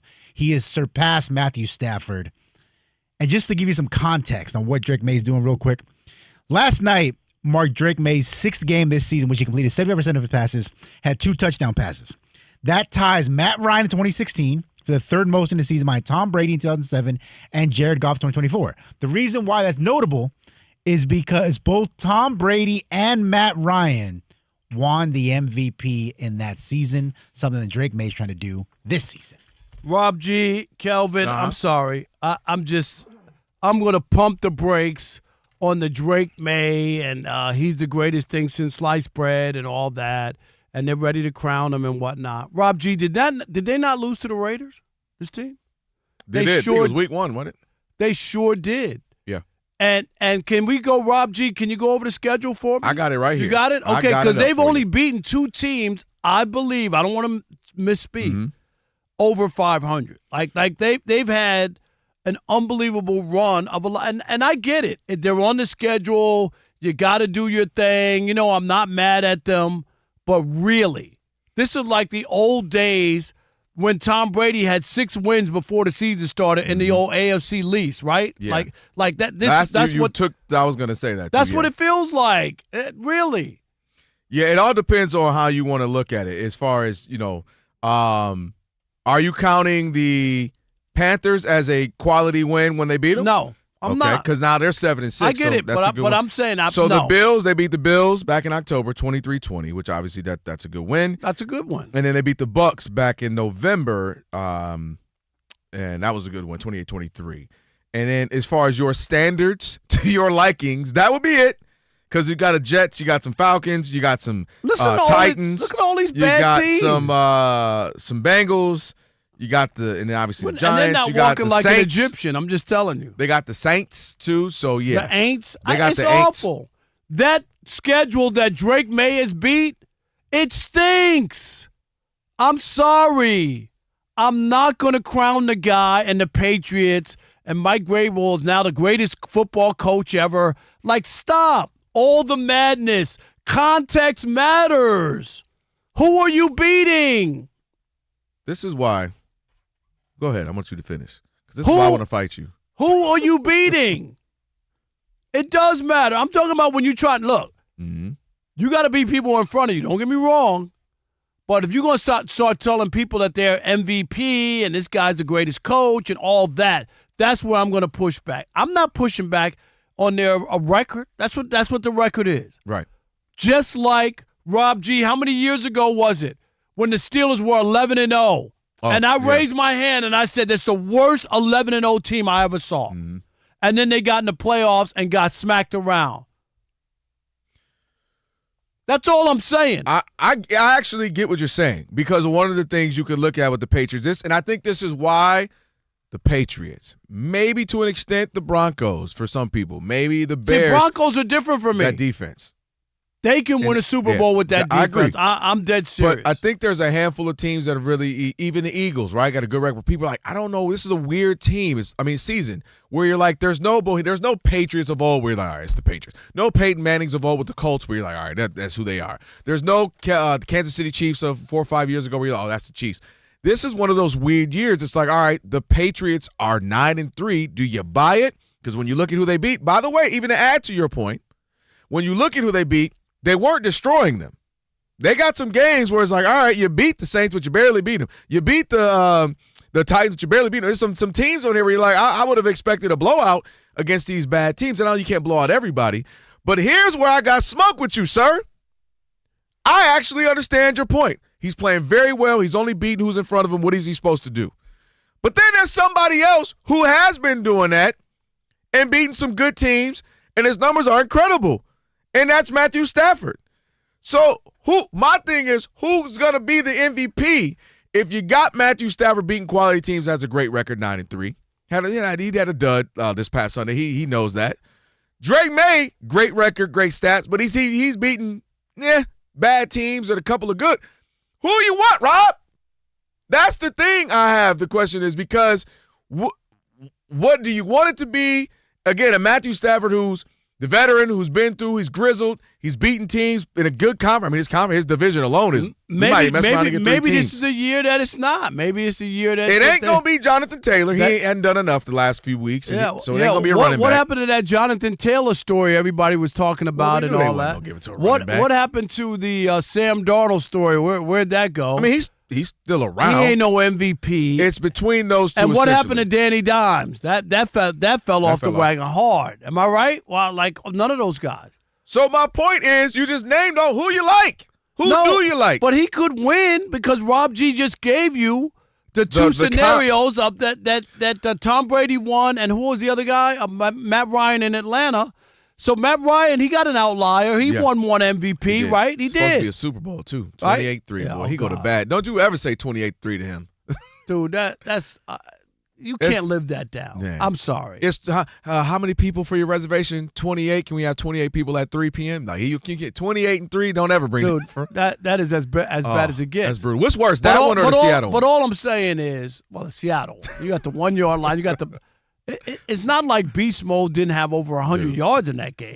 And he had just ran to the 2, 1.5, right? Yeah. He just got there. It wasn't like, oh, should we run him? Yeah. And then to hear the announcers on the game go, the Patriots should let him score. That's some of the Patriots players let up. If you watch it, they kind of go like, I don't know what to do. Like, should we were like, they should let him score so he could get the ball back. The only person who Nobody went 100% was Butler. He's the only one who was like, he saw red. I know the play, ran through it. If you watch that play, He knew what was coming. Some of the Patriots linemen are like fake going, like faux, like they wanted him to score. Yeah. Man, terrible. Anyway, go ahead. But I hear you on. He has a possibility. I do. He might win or whatever. But I'm just saying, I'm not buying it. All right, what do you got, Rob G? So here are the current MVP. Rob, you're saying Drake Maye's a fraud and Matthew Stafford's a fraud. I'm gonna give you the top 5 odds. You let me know which guy you would feel comfortable with winning the MVP.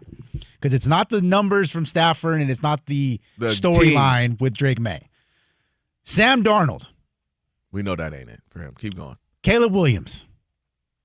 I mean, I'm all into Caleb, but I don't. Yeah. But I'm not. But I'm not. But I'm not even. You don't hear me doing that. Have you heard me do that? No, not once. So we got those guys are tied at plus 6,000. So Josh Allen. Not this season. Nope. Dak Prescott.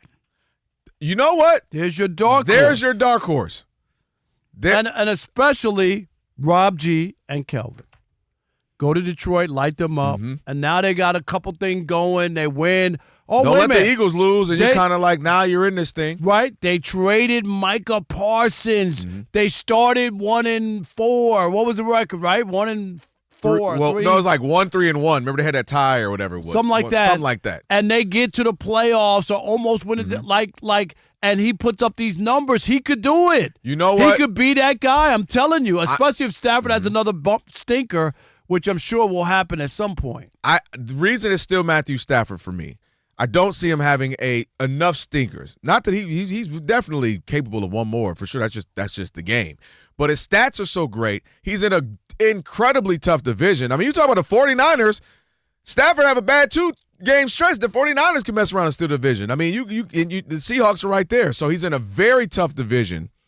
And with that record, the way he's playing, the sentimental story of your quarterback's favorite quarterback, he's 37 and he's playing like this. Stafford is that would be the pick to me of the 3 guys we're talking about. But I agree. Dak Prescott runs off. What do they have? 5 games left. He mess around and go 4-1. They're 6-5-1 right now. They mess around and go, so say 6-5, 10-6-1. And make the playoffs. And they got a chance to make the play. And so there's one other guy in between Dak, Stafford, and May. Who's that? Jordan Love. Wow. Now his case is the inverse. Hey, we traded for Micah Parsons. We got off to a slow start relatively. And then but he always seems to get hot towards the end of the season. Now, if that happens, the way you finish sometimes could be it. If they run the table, win the division from the Bears or something, you know what I mean? And the Bears finish in second.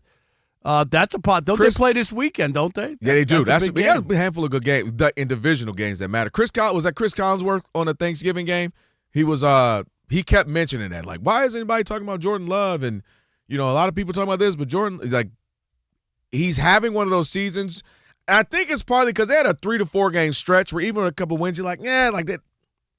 They didn't look. They were winning like 13 a couple of points. Bad games yeah, too. They were only scoring 13 and 16. I think that's what kept him out of it. Rob G, is that he and the team had a couple of losses and even in a couple of wins where it's only like 13 to 16 points. So I think Dak would take that over Jordan Love. If they kept on the pace they're going right now, Dak absolutely would take it over him. Matthew Stafford's the leading for me, followed by Drake. But Drake definitely got to watch his back because Dak, I just think people will love the Cowboys, Dak. And remember, he was on the MVP run a couple of seasons ago, didn't win it, but he was the runner-up, if I believe correctly. So he's not foreign to this. All right, it sounds like one quarterback, NFL quarterback, has a death wish. That's right. We'll get into that next. Sounds like a bad movie. It is the Odd Couple. One quarterback has a death wish. It is the Odd Couple. Rob, Parker, Kelvin Washington, right here on Fox Sports Radio. Stick and stay. Hold on, Rob G's text just got to me. In the US of A.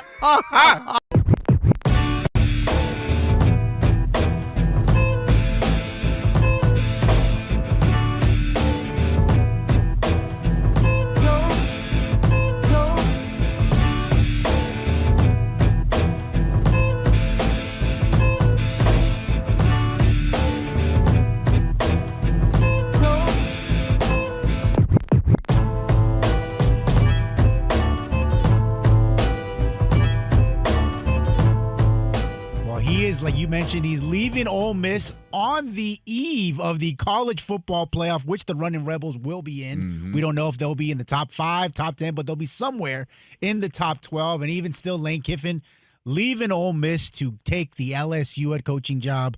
He'll be at worst the second highest paid coach in college football. And his team right now left holding the bag, because even though he said he wanted to stick around and coach them, finish out this season with the Rebels, they said, no, hell no. You're leaving. Don't let the door hit you on the way out. With a lower split you. Stay in LSU, and that's where he's at. I'm fine with that. If they don't want him to coach, I get it. And we've seen that happen before. Mm-hmm. But I don't know where he's the bad guy. This is the system that's set up. I'm waiting to hear from Nick Saban and Tom Izzo and them telling me how bad college sports is, with the kids leaving and going to the transfer pool. Where are those guys? I want to see those guys stand up on big platforms today and tell me how terrible it is that coaches walk away from kids. And if you want to blame Lane Kiffin, please save it. People have been walking out on kids forever. This is not new, no breaking news. This is the system that's set up. This is the time clock that's set up, right? Mm-hmm. This is when you could do it. We know all the Lions fans had their panties in a bunch last year because Ben Johnson was interviewing during the playoffs. Mm-hmm. But, well, that's the timetable, right? You can't wait. You can't. You got to get somebody in place. You got to get ready. This is what happens. So all I'm saying is, I do not blame Lane Kiffin. All these people like, oh, he turned his back on the kids. And what a shame. They had a magical season, and he walked out on them, and this 4-year senior. Dude, there's nothing new here. There's nothing special. There's no guarantee he's going to win some national championship, and it's an opportunity of a lifetime. And this was a step. Jobs come open. They don't come open every year. Guy gets in, he might have it for 10 years. You don't know, or at least 5 or 6, and things happen. Maybe Ole Miss reverts back to where it was, and it isn't that good or whatever after this group of players. There's a lot of the things that play in, but I am going to wash the hands of Lane Kiffin, and I have no issue with it. Kids bounce when you're ready to bounce. Lane Kiffin, bounce when you're ready to bounce. All these people do it, and now it's the end of the world. I'm calling him Lane dipping, because he's always dipping, always getting out of there. And nobody you have the absolute right to go where you want. That's true, but that doesn't mean people have to like it. And to me, it also doesn't have to necessarily make sense. I feel like he always has a case of the grass is always greener somewhere else. I feel like he's like, somewhere else is going to be better. Go to LSU. Somewhere else is going to be Alabama. Somewhere else is going to be better. I got to go to Ohio State. Or I have a feeling like something will never be satisfied within him, which is fine. That's his prerogative. But where you can have issues, and where I wonder about the decision to leave, and specifically going there, is a couple of things. One, Rob, your program is better than LSU.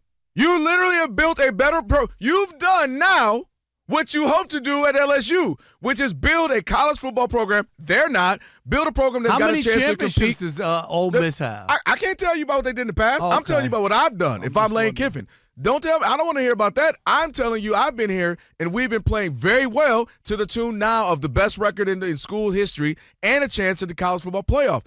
And when you bring up, you're mentioning that to kids, that's the thing. You're leaving them now. And I agree with you. He can't. The timetable sucks. Because the whole point you've preached is, come here, we're going to build something. Come here, we got a chance to compete for a title. Come here, we're going to do something that hasn't been done in 50, 60 years, whatever it's been for them.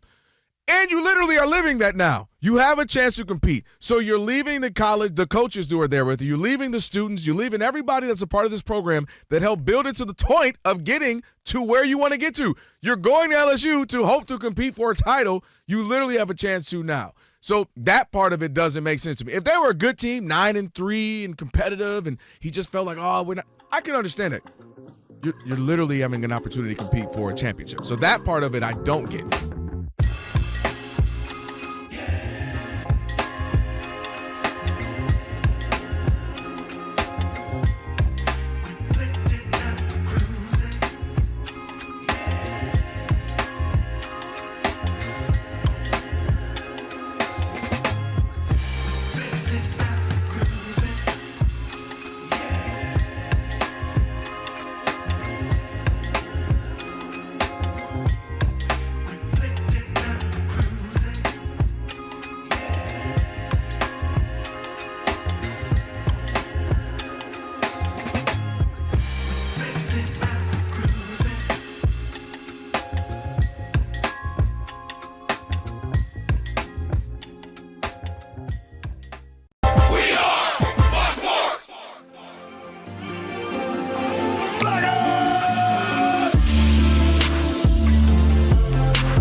Wake up, it's two pros and a cup of Joe, Fox Sports Radio. You ready? Yes. I'm Colin Cowherd. This is The Herd. You are listening to The Dan Patrick Show. It's the odd couple. You know what time it is. Let's get it. Fox Sports Radio. Bigger, bolder, and better than anyone in the game.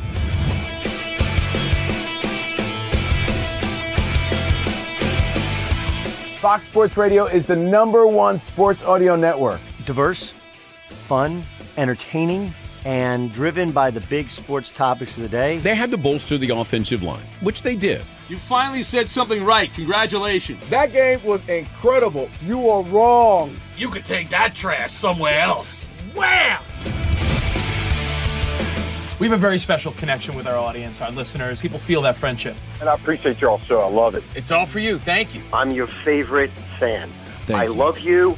You're very talented. You're the best. Thanks for taking my call. Sure. Great show. Thank you, Jim. You sound like Joe Pesci. How am I funny to you?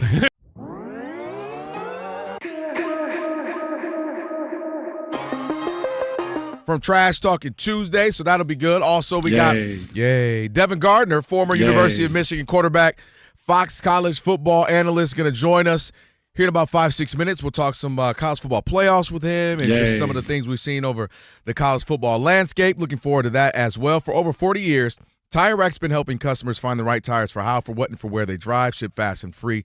Backed by free road hazard protection with convenient installation options, meaning they'll come to you. They got mobile tire installation. They'll pull up on you. TireRack.com is the way tire buying should be. Rob G, we talked about it a little bit yesterday because Jackson Dart got laid out during the game while we happen to still be on the air. Laid out. Again, he got laid out. Okay, I like that Luda reference. And then he doubled down on it. Not from the 60s. I'm not going to lie. That's the well, what was the other one? Oh, that was 80s. The 80s when you did the Dougie Fresh and Slick Rick. But he doubled down, Rob G, right? And for those who were asking about, hey, you worried about taking hits, he has something to say about it. I'm gonna keep playing aggressive. Hopefully everybody can take a second to watch my tape going back to high school and realize that this is not a shock. Like, I play the game aggressively. I took one hit that people are talking about. I slid, got out of the way of a lot of hits. So I appreciate people, wanting to, me to be healthy and all that stuff, and I want to be healthy too. But I play this game aggressive, so I'm not going to just change how I play the game. I'm gonna say this. I think you might be saying what I'm about to say. If I'm the Giants, I'm very, very scared of this kid. Not only his health, but how in the world can we put our eggs in the basket and make him the franchise quarterback? Because he ain't gonna be quarterback very long. Like that. Can you imagine being in the NFL, talking about watch your high school tape? Did you hear that? I did. Watch his high school tape. Do you know these are the best athletes in the world played in the National Football League? When he played in high school, the other kids were practice dummies and fodder for him. Yeah. Right? There's a handful of kids who are superior. And they you see it? Mm-hmm. They rush for 500 yards a game because they're better than every kid in high school. Yep. Every kid. Come on, dude. Watch my tape from high school. Really? Do you understand what's going on and how you Myles will not Garrett be quarterback? was not at your high school. Yes, thank you. Yeah, listen. First of all, what's the definition of insanity? Doing the same thing, expecting different results. Meaning, it's okay to change. You ain't got to be getting concussions every other week. Talking about, that's just how I play it. No, it's all right to evolve. It's all right to say, all right, I'm a pro now. It's different. High school is passion. It's for the love. You have no idea if you're going to make it to college. Oh, wow, I start getting college scholarships. Okay, boom, I love the game. Never think you're going to make it to pro. Oh, wow, mate. Point is, dude, you've made it to a professional ranking. You are a franchise player. They got a lot of you. You could be a franchise quarterback. Slow down. We want you to have a long, healthy career. And nobody's saying don't play aggressive. But what they're saying is play wise and smart. And by the way, you know who he reminds me of? And kind of the bravado, the way he acts, the statements he says, and the hits he's taking. He reminds me of Jim McMahon with the Bears. Remember Jim McMahon? Wore the headband. He had the shades all the time. He was cool. That was his whole vibe. He was all swagged out. And he took a lot of hits. A lot of hits. Well, Dart already, right, set out the two previous games because of a concussion. and was checked for concussion in 4 of the previous 8 games. Mm-hmm. Just think about that. 4 of the he was checked for concussion. This is year 1. Dude, this ain't. It's just not for the long haul. If you don't take care of yourself, that's why they teach you how to slide. They brought in baseball players to quarterbacks. Learn how to get down, slide. Don't take an extra hit. Get to the sidelines, step out. Everybody used to make jokes about Franco Harris when he was with the Pittsburgh Steelers. Oh, yeah. He used to step out of bounds. I'm not taking extra hit for what? I got my 9 yards. There's 3 guys in front of me. Now, if there's a playoff game and you need a yard, I get it. But every play for an extra yard to take an unnecessary hit? And even if Franco wanted to do one. that, Franco's a running back. Even if he wanted to I'm just do that. saying. No, I'm with you. That's wise. That's why he had a heck of a nice career, long career, Hall of Fame career. But they used to always make a joke about him. Because he would run out of bounds. My thing, too, is it's also being selfish, Rob. Because if the team believes in you and you are our guy, you are our quarterback, well, dang it, you're our guy, we need you. And so if you picked up 6, but there was 7, okay, well, we'll live with the 6. Now it's 3rd and 3. If it's the ball game is on the line and you need the extra yard, I get it. Right, and nobody's different. No one's John asking you Elway that. jumping headfirst into getting spun around. That was in the Super Bowl. Come on, man, we get that. Year 1, 4 concussion, protocol moments where they looked at you about it. Come on, man. I hate to break it to you, but the Giants are 2-11. And and you know what the other part too? Right, 2-11 is. You remember back in middle school, elementary school? Was this you? Did your teacher ever have to break you up? Like, all right, Rob and Tom or Rob and Devontae can't sit together. Yes. Him and Scatterboo, I might have to break them up. Because Scatterboo's the same way. That's how I played. And you hear his parents. He was like that as a kid. He used to run into telephone poles and stuff. I don't want to hear that. Him and Scatterboo, I love the energy. I love what they bring. I'm sure the city is lit. I'm sure the city is like, man, we got some, these are our guys, our future. Malik Neighbors when he's back. But y'all got to ease up. I'm going to have to take like elementary and break y'all up a little bit. You guys have to sit over there. You're going to have to sit over there until y'all finally understand that you guys are professionals. We need you. We're going to need you for the long haul. We can't have you injured and dealing with concussions all the time. All right, we got Devin Gardner, as I mentioned, getting ready to join us. We'll talk some college football with him after Steve DeSager gets you this world-renowned, world award-winning update. Good evening. Ohio State and Indiana are still 1-2 in the new playoff committee rankings. Georgia is number 3, Texas Tech number 4. The top 4 will get first-round byes. College football selection Sunday is this weekend. That's when all the playoff teams will be named officially and the bowl matchups come out. Oregon is number 5 right now. Ole Miss is up to number 6. Then number 7, Texas A&M. Keep in mind, first round of the college football playoff at campus sites. It's due to start with a Friday night game about a week before Christmas. Then the other 3 games will be on Saturday, December 20th. And by the way, an NFL announcement today. This month's Packers at Bears game will be on Saturday night, December 20th, opposite a college playoff game. Also on that Saturday, Philadelphia at Washington. This Saturday night on Fox TV, number 1 Ohio State against number 2 Indiana for the Big Ten title in Indianapolis. Both teams are 12-0. Number 4 Texas Tech will be in the Big 12 title game against number 11 BYU this weekend. BYU Cougars head coach Kalani Sitake says he'll stay despite interest from Penn State about their coach opening. Ole Miss offensive coordinator Charlie Weis Jr. will stay with the team for the playoffs, then leave for LSU. Texas Tech gave coach Joey McGuire a new 7-year contract. Boston College coach Bill O'Brien will return to BC after a 2-10 season, and they'll devote some more money to the football program. Cal's new head coach will be Tosh Lupoy. He's Oregon's defensive coordinator. Offensive coordinator Will Stein will leave Oregon for Kentucky after the season. Auburn is retaining defensive coordinator DJ Durkin. The new coach at North Texas will be Neil Brown, ex of West Virginia. Lions wide receiver Amon-Ra St. Brown did not practice again due to his sprained ankle. Detroit plays this Thursday hosting Dallas. Cowboys wide receiver George Pickens returned to full practice after a knee injury. The Steelers claimed wide receiver Adam Thielen off waivers from Minnesota. The Colts waived kicker Michael Badgley and signed Blake Grupe, ex of New Orleans. Kicker Justin Tucker also tried out for that job. Among the 6 NBA games going on tonight, it's Philadelphia hosting and leading the Wizards 78-65 mid-third quarter. Wizards 1 road win so far, 3-16 overall. Among the college basketball games, halftime at number 4 Duke Blue Devils leading number 15 Florida 36-24 at the break. And under 12 minutes to go at Syracuse, home team still ahead of number 13 Tennessee 50-43. In the NHL at the Islanders, home team up 1-0 on the Lightning. Late second period. Back to you. All right, Steve, thank you. Odd Couple Rob and Kelvin on a Trash Talking Tuesday. You can line up now if you want. 877-99 on Fox, 877-99 on Fox. We'll get to it in about 10 minutes or so. Joining us now, Devin Gardner, former University of Michigan quarterback, Fox college football analyst. Devin Gardner, XCI on X. What's up, man? Man, don't be giving up my Twitter so that I get some people come finding me. Come on, man. You know that's part of the course. Huh? You want the smoke.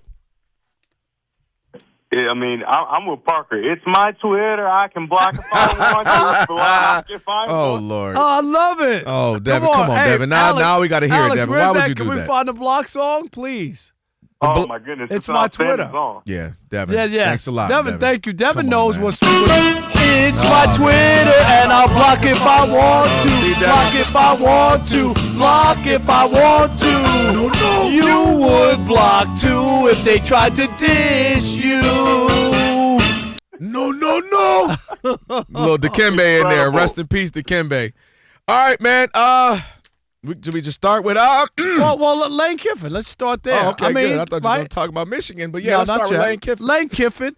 I mean, this is the way the system is set up. He stayed there for 6 years. I don't know what people want him to do. LSU is one of those programs. Did he commit a crime?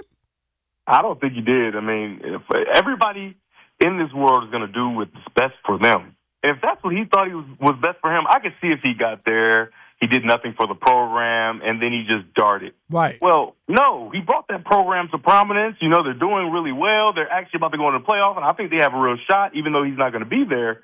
And he felt like what was best for him was to go to LSU because of whatever reason. Doesn't matter. It's none of our business. So I don't see how people are so upset. Maybe Ole Miss fans, yeah, but everybody else just needs to relax. Devin, don't tell me it's none of our business. When our son, you looked him in his eye and you told him we were going to do this and we were going to do that, and you done led him almost to the promised land, and then you dipped it. What if Moses left? Okay, dang it, you can't get us there. And then just be like, oh, my bad. Hey, how you going to leave him at the Red Sea? You know what, You ain't going to park the Red Sea? Moses said there's some boats over there on the y'all figure it out. Listen, this isn't Lane Kiff's fault. I'm sure he would have stayed and coached, but Ole Miss didn't want him anymore. I mean, how about you not always have to take something? Just because somebody offers, you can say no. You can't. You can say no. But if you're a football coach going with a chance to go to LSU, I can't blame the guy. It's not like he took a lateral move, Devin, right? Or he went to a lower school. It's not a lateral. That is a step up. Hold on, I got something for both of y'all. Devin and Rob, let me ask you this. He goes, to your point, Devin, mess around, get to the national championship game. Let's say they even lose, or, God forbid, they win it. And let's say he decided to stay another year or two. Still a young man. You don't think he's going to get whatever the big next job, Alabama, no, it's not automatic. It's Ohio not State, automatic. whatever. It is automatic. He keeps failing up anyway. We've seen it for 10, 12 years. Man, that's my point. You stick with them, you win, and then look in another year or two, something else opens up. Florida opens up again, and you can go there, or Alabama or something. You go there. Wait. Hold on. Time out. Are you trying to play the hypothetical, maybe this will happen for me thing? Thank you. And I got it right now, you want me to wait? Thank you. And you know what?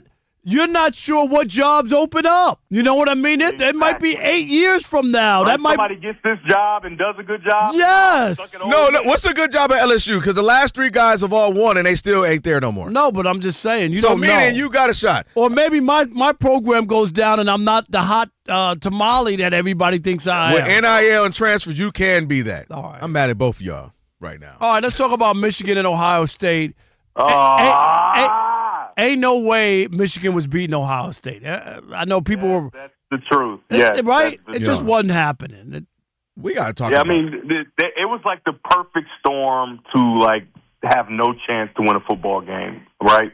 You got Matt Patricia versus a Bryce Underwood, who I think is very clear. Everybody knows has underperformed and been underdeveloped throughout this season. Right? So he's in a situation where he's playing against the best defense he'll ever see, maybe in his entire life as a college football player, with Caleb Downs and Arvell Reese and Sonny Styles. I mean, that trio alone is too much. And so you have a freshman quarterback, and he starts the game off not really seeing it well. And anybody that's played quarterback or played football understands that you handcuff your coordinator, right? So now the coordinator can't call anything. And if you're not going to be able to call anything, you definitely don't have a chance against that type of Ohio State team. I like Bryce. I like Underwood. But I tell you what, man.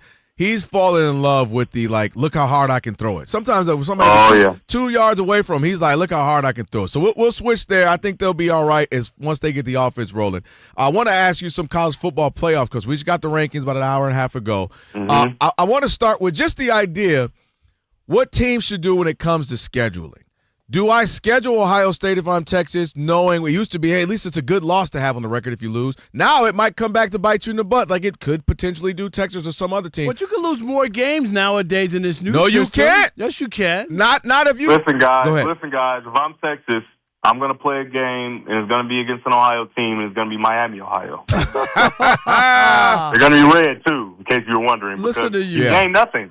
You gain nothing. If they are a team that did not schedule Ohio State, now, maybe they wouldn't be the team that they are. You could say that hypothetically, right? Maybe that test and that opportunity set them up for a position where they can beat Texas A&M this past week. However, if you don't schedule that game, if you think your team's going to be good, they'll be just fine, and they'll be in the playoff whether they play in the SEC championship or not. So I don't see any benefits to, having those strong crossover games. It hurts me as a college fan, as an analyst, as a person that wants to see really good football all the time. However, it does them no favors. I get it. I think we're gonna see a complete adjustment over the next couple of years with that.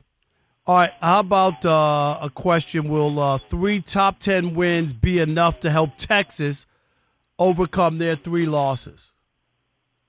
I mean, that's really tough because with them not being in it on this first. This second to last rendition of the rankings, I mean, it's not a lot of space for them to go. You know what I mean? It's not a lot of space for them to get in from what we just saw. So I don't think so. Even though that's an impressive resume, I don't know if they're going to be able to do it. Yeah, we got some more conversation. Rob and I are going to have a college football playoff, so we'll do that in a little bit. But, man, appreciate it, man. Don't worry. Michigan, they'll be all right. They're going to bounce back. Don't worry about it. Hey, man, let it go. Lane Kiffin just did what's best for him, man. All right, would you rather be in Louisiana or Oxford? Oh, well, don't put that. The problem is I'm going to be out there fighting for my life like Zion, eating all that good food in New Orleans. That'll be the problem. Yeah, hey, Dev, right, you know what? Devin, I'm about to text you right. I'm about to be tweeting you right now just for that. I'm about to blow your Twitter And you know up. what he's going to do? He's going to block you. Block him, Devin. Block if I want to. Block if I want to. My man, all take right, it easy. D, appreciate it, bro. All right, appreciate you guys. No doubt. Trash Talking Tuesday, 877-99 on Fox, 877-99 on Fox. Hit us up. We'll do it next. Odd Couple, Fox Sports.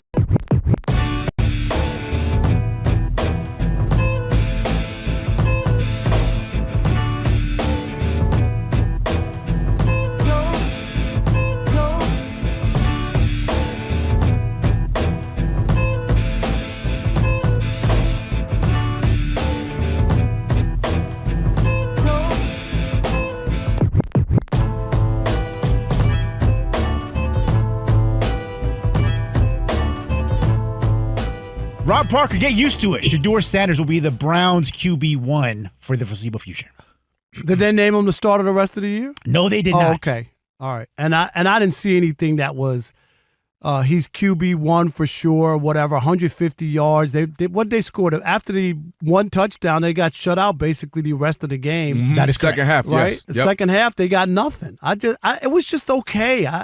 It's not like I know people want to talk about him because of the other stuff and his name and all that, but nobody else with a quarterback who quarterbacked a loss and scored no points in the second half would get any kind of run or talk. I don't disagree with that. What is there to talk about? I'm just being honest. I don't dislike. If you go back and watch First Take during the Tim Tebow era, that was when me and Skip were on a lot together. We argued about it all the time, and I kept saying I don't understand it. Tim Tebow had 89 yards passing, and then he sets up the game-winning field goal, and the whole story and the whole show was about Tim Tebow without any numbers or without anything. And so this is why I always equate him to Tim Tebow. We'll see. I still think Deshaun Watson will be the starting quarterback next year. Why do you, I really don't get that. I really do. Well, let me rephrase that. I get the money into it. I hear that part. And he's getting healthier. I really believe. I'm not even kidding you. I do believe. And then they'll keep one of these two back as the backup. I really do going forward. Well, I just think if Deshaun Watson's on your team, he's going to play. I think Shador, if everything lines up as they say, he gets the next 5 weeks, whatever it is. His job is to absolutely say, no, you're wrong, Rob Parker, in that Deshaun Watson had his chance, got all the money, didn't play well. That's the thing, too. Deshaun Watson, it's not like, oh, man, it was the injuries and it was he didn't really get to go. He had his chance. He played terribly. So it's not like, oh, man, the suspension and that. He didn't play well and he gets owed a bunch of money. But we've seen teams do that. That's what the Broncos did with Russell Wilson, right? They lost a lot of money letting him go. So some teams can do that. And I think if you're Cleveland, you just cut ties. We made a bad business decision, let alone an X's and O's. I don't see we made a bad business decision. It's going to hurt them if they do it. But they're already hurting, Rob. Yeah, I mean, they might as well get rid of this so we can get the monkey off our back. So if they lose the next 5 games and Shador is just okay, then what? Is that definitely we're going to go that way next year? I'm just saying, you don't win another game and it's just okay. Not spectacular, not terrible. I get what you mean. But just okay. I just think that you would open up the competition. You have a and good you would pick. say he's healthy. Let me take a look and see if this guy can get back there. That's because we got to pay him regardless. I guess the reason why I say they wouldn't do that is not just simply the math of the money and, hey, well, he's just around. I just don't think – I think you want that juju, if you will, away. All of that. We made a bad decision. In the National Football League with all these guys we made a bad decision. It happens. I'm not – It's not just filled with guys who have done the felony. Stuff. It's that he didn't perform well. He had he's been injured. Yeah, but he was playing even though he wasn't performing well because he was the starting quarterback. They gave him every chance. And the only that's the point. He had every chance. But the only reason he wasn't playing wasn't because they benched him and said you can't play. He got hurt. That's my point. But to your point, because they didn't have other options. To your point, if they really wanted to do that, what do you mean? Joe Flacco took him to a playoff game. I'm saying they brought in Joe Flacco as just what you're supposed to be a backup, not a guy. But you said they don't have an option. Joe Flacco played pretty well for them. They went to the playoffs. They didn't go into that season saying Joe Flacco was. We got to have a backup. An option. They did have an option. Well, Rob, 32 teams have options in a backup. You got to have a backup in the NFL. What I'm saying is they didn't have their heir apparent or somebody there saying, ooh, they said, shoot. They were mad. We got to go to Joe Flacco. So much so, the man won him a playoff game, and they said you can get out of town. I would buy it if they benched him while he was still healthy. Then I would agree with you that they don't think he has anything left because you would just bench the guy the way that they did in Atlanta, right? They decided that despite all the money they gave to Kirk Cousins, right, and their chance to make the playoffs, they benched him, and they didn't make the playoffs. Right. That's what I would have had to see for me to believe that they're totally done with somebody. I hear you, but you know what we talk about all the time? Organizations are too prideful.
Trash Talking Tuesday, getting ready to get to it in 2 seconds. Shout out to Devin Gardner.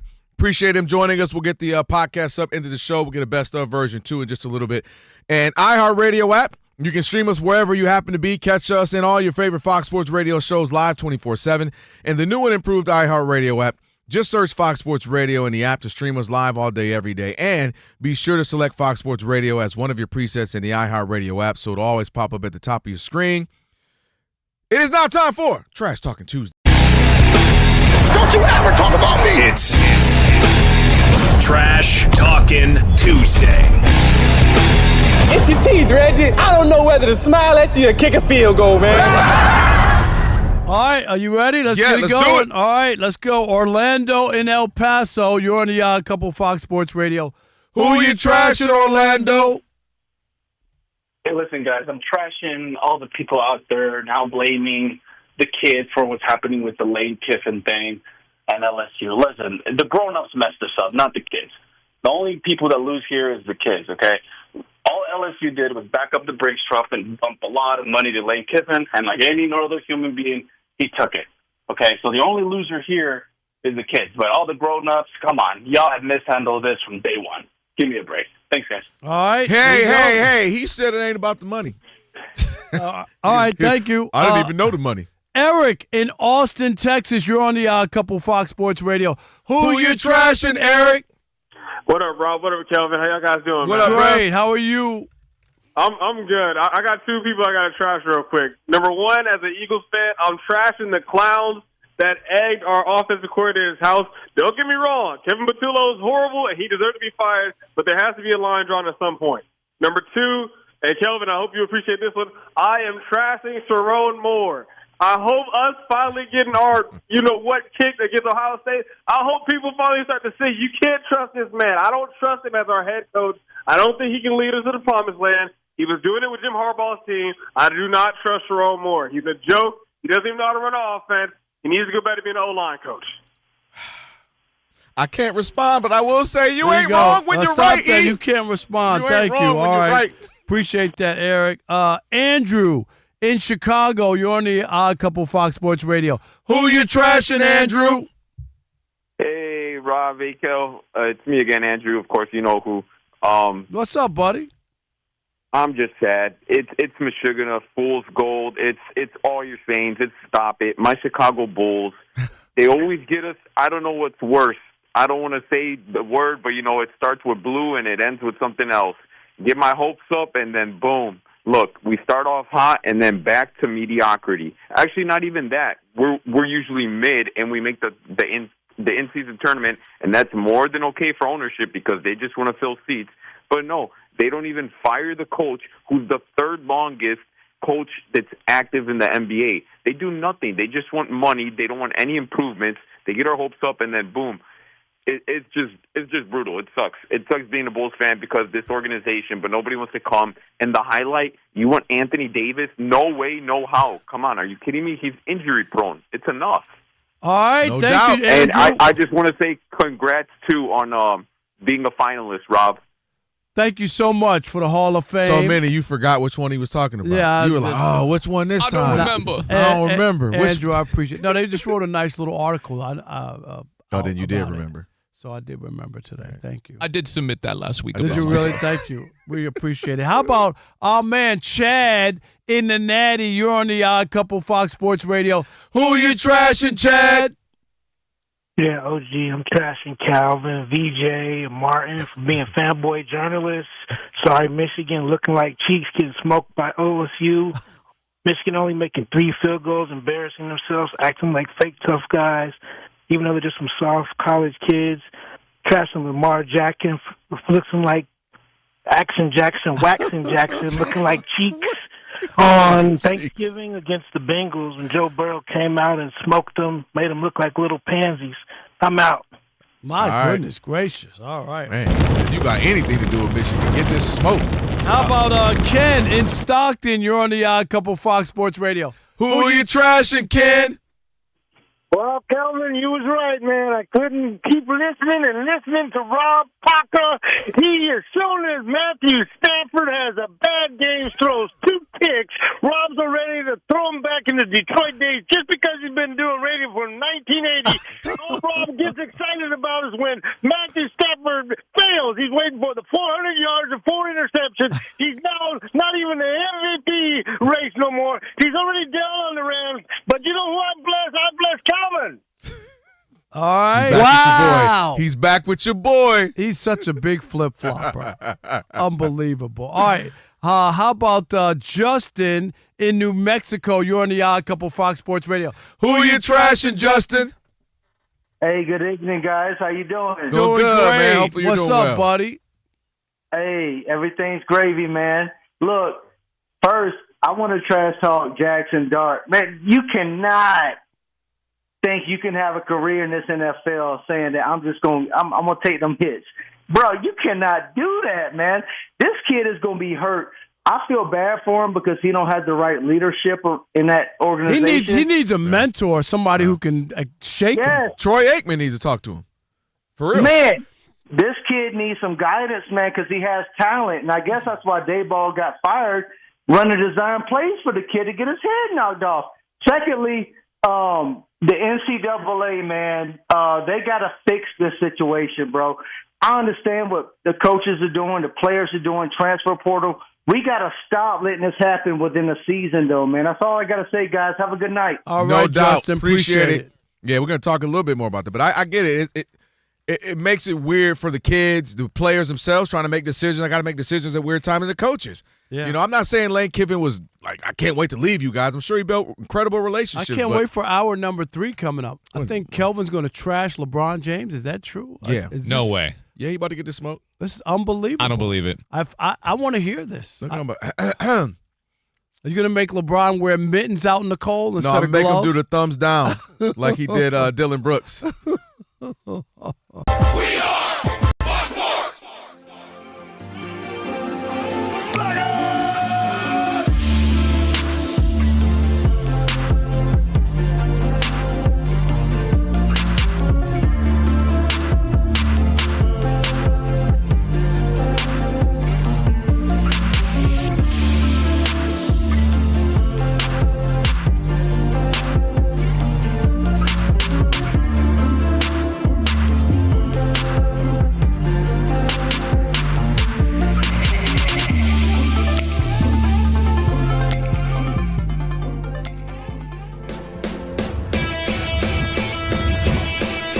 Wake up, it's 2 pros and a cup of Joe, Fox Sports Radio. You ready? Yes. I'm Colin Cowherd. This is The Herd. You are listening to The Dan Patrick Show. It's the Odd Couple. You know what time it is. Let's get it. Fox Sports Radio. Bigger, bolder, and better than anyone in the game.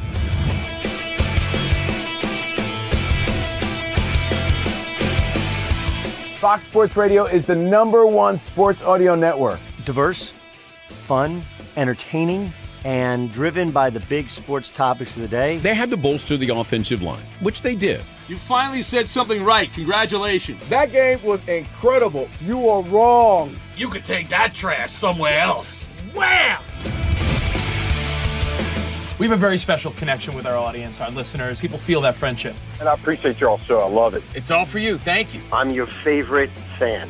Thank I you. love you. You're very talented. You're the best. Thanks for taking my call. Sure. Great show. Thank you, Jim. You sound like Joe Pesci. How am I funny to you?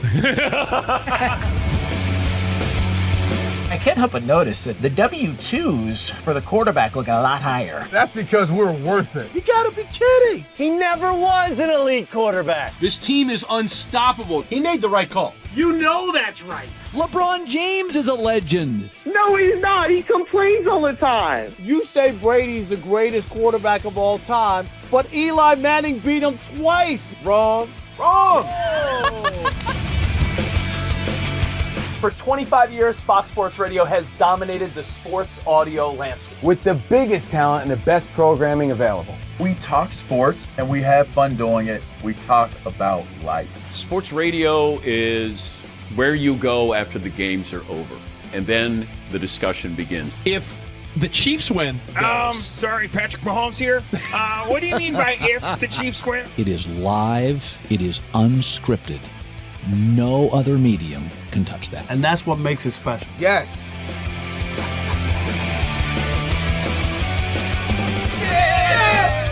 Who wants some? Bigger, bolder, better. We are Fox Sports Radio. Yeah.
In the new playoff committee rankings in college football, Ohio State and Indiana are still 1-2. In fact, this Saturday night on Fox TV in Indianapolis, it's number 2 Indiana against number 1 ranked Ohio State for the Big Ten title. Both teams are 12-0. Ole Miss is up to number 6 in the country, then number 7 Texas A&M. Miami is still ranked number 12 but does not play this week. Instead, Duke will be in the ACC championship against number 17 Virginia. Ole Miss offensive coordinator Charlie Weis Jr. will stay with the team for the playoffs, then leave for LSU. Lions wide receiver Amon-Ra St. Brown did not practice again due to his sprained ankle. Detroit plays this Thursday, hosting Dallas. Among the NBA games tonight, at Philadelphia under 8 minutes to go, Philly up 115-79 over Washington. College basketball, Syracuse leads 57-56 over Tennessee. 4 minutes left. I'm Steve DeSager.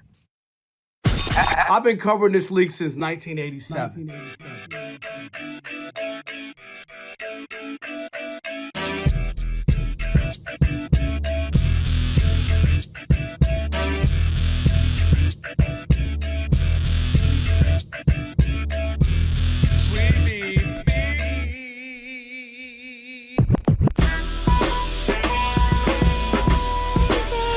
Can this sports writer and this sports fan share a radio show without driving each other crazy? Now, live from the Fox Sports Radio studios, here's Fox Sports Radio's Odd Couple, Rob Parker and Kelvin Washington.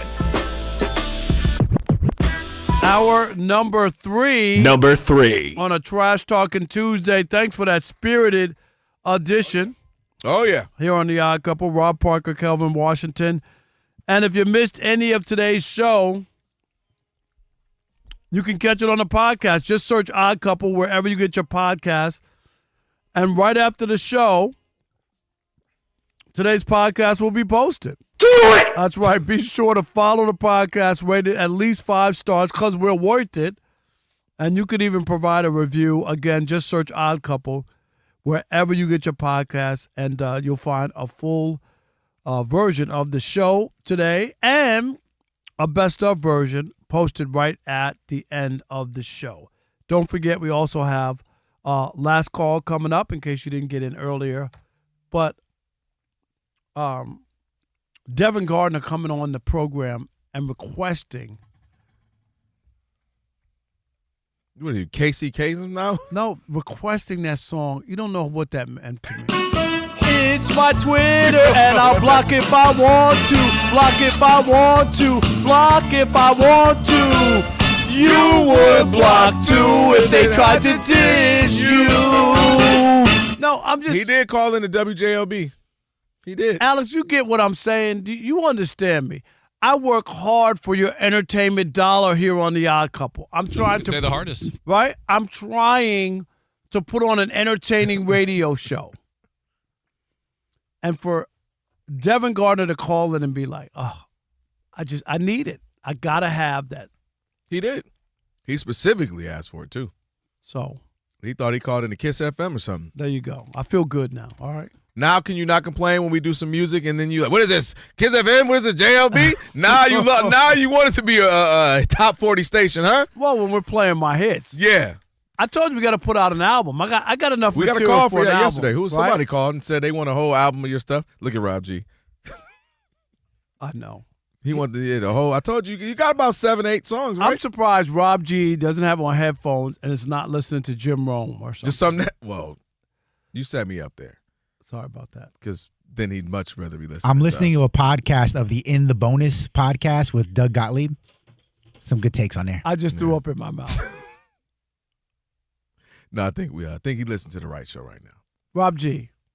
He locked eyes and never looked away from me after that statement. I know. What's up, Rob? I was impressed. He looks perturbed. Yes. Don't mention that. Say what you want about Bet You Wings or MLB Bro. That's right. But if you're listening to the Doug Gottlieb show, we got problems. What's the name of that show again? Extra Ponies? What is it? In the Bonus. In the Bonus. Extra Ponies? What you talking about? Oh, boy. Rob G, all right, last thing, and I'm going to get off of it because we got a topic to get to. Yeah, we do. Can you give me the download numbers on that? I'll just wait. Shoot. Give me the download numbers. 3, 1,000, 4, 1,000, 5, 1,000. Those aren't the numbers? I'll give you the 2 pros numbers. Oh, no. No, I didn't ask you for that. I'm just saying, if you want, I can give you those numbers. I didn't ask you for that. Okay. All right. Shout out to Jonas Knox, by the way. Shout out to Jonas. Yes, we love Jonas. He used to be our side piece, the Odd Couple side piece. All right. He moving on up now. All right, Rob G, I know the Lakers are your team. I don't know how they lost to a Devin Booker-less Suns team after he went down, right, in that situation. They got Dylan Brooks. That's why. Dylan Brooks is my guy. And I'm going to tell you, the move he did last night, I said to Rob G, and you got to admit this, after Luka made a free throw, he dapped him up. Did you see that? Mm-hmm. I love that. Like that's gamesmanship. I'm a Luka big fan. was like, what? I'm a big fan. Big told Rob G earlier. Dylan Brooks can play on my team any day. Every team needs a Dylan Brooks. You ain't winning if you don't got a Dylan Brooks type guy. You need your Draymonds, your Dylan Brooks, just some Dennis Rodman. You need those kind of guys throughout the NBA. Everybody can't be the same, and you need guys with an edge. And I love what he did. I like what he said too. He said everybody ready to bow. LeBron wants everybody to bow down to him. He's like, I ain't bowing down. I like that.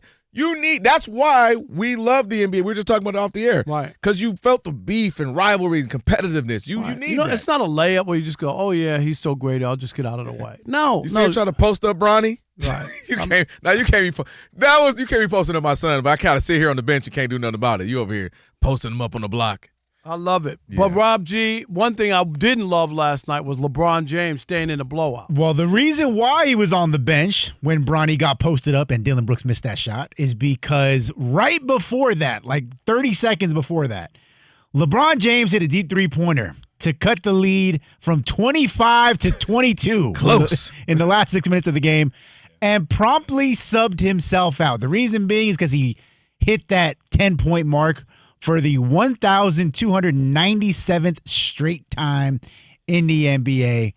And Rob Parker texted me as soon as he did that. We got a new stat pad for him. That's right. And his name is LeBron James. Because that's where we are. Kelvin, I know you're going to come up with some LeBron has earned the right to do whatever he wants, to story or excuse. Just embarrassing. LeBron, it's not going to change people's opinion that you're better than Michael Jordan because you have this meaningless streak. I'm sorry. You had a horrible shooting night. It was a bad night at the office. It's okay. Don't do this, make a mockery and a blowout. Imagine if he slipped on a wet spot and hurt himself or twisted something. People would say, what is he doing in the game in a blowout? Hey, I'll tell you what I'm doing in this game. I'm going to get 10 points. Okay, go ahead. I'm ready. No, go ahead. I mean, no, to me, it makes it just it's ridiculous. This is a two-parter for me. One, and y'all know how I am about LeBron. I wish he had sometimes the people in his group would tell him in the group chat, that ain't it. The passive-aggressive, the random tweets in the middle of the night, you lost by 30. I thought I was the watch king. Bruh, put the phone down. This is another one. This is the stupidest stat that nobody remembers. This is not a home run stat. This ain't a season with a triple-double. Nobody remembers. I don't know. Michael Jordan's the greatest of all time. I don't know how many games Michael Jordan had with 10 points.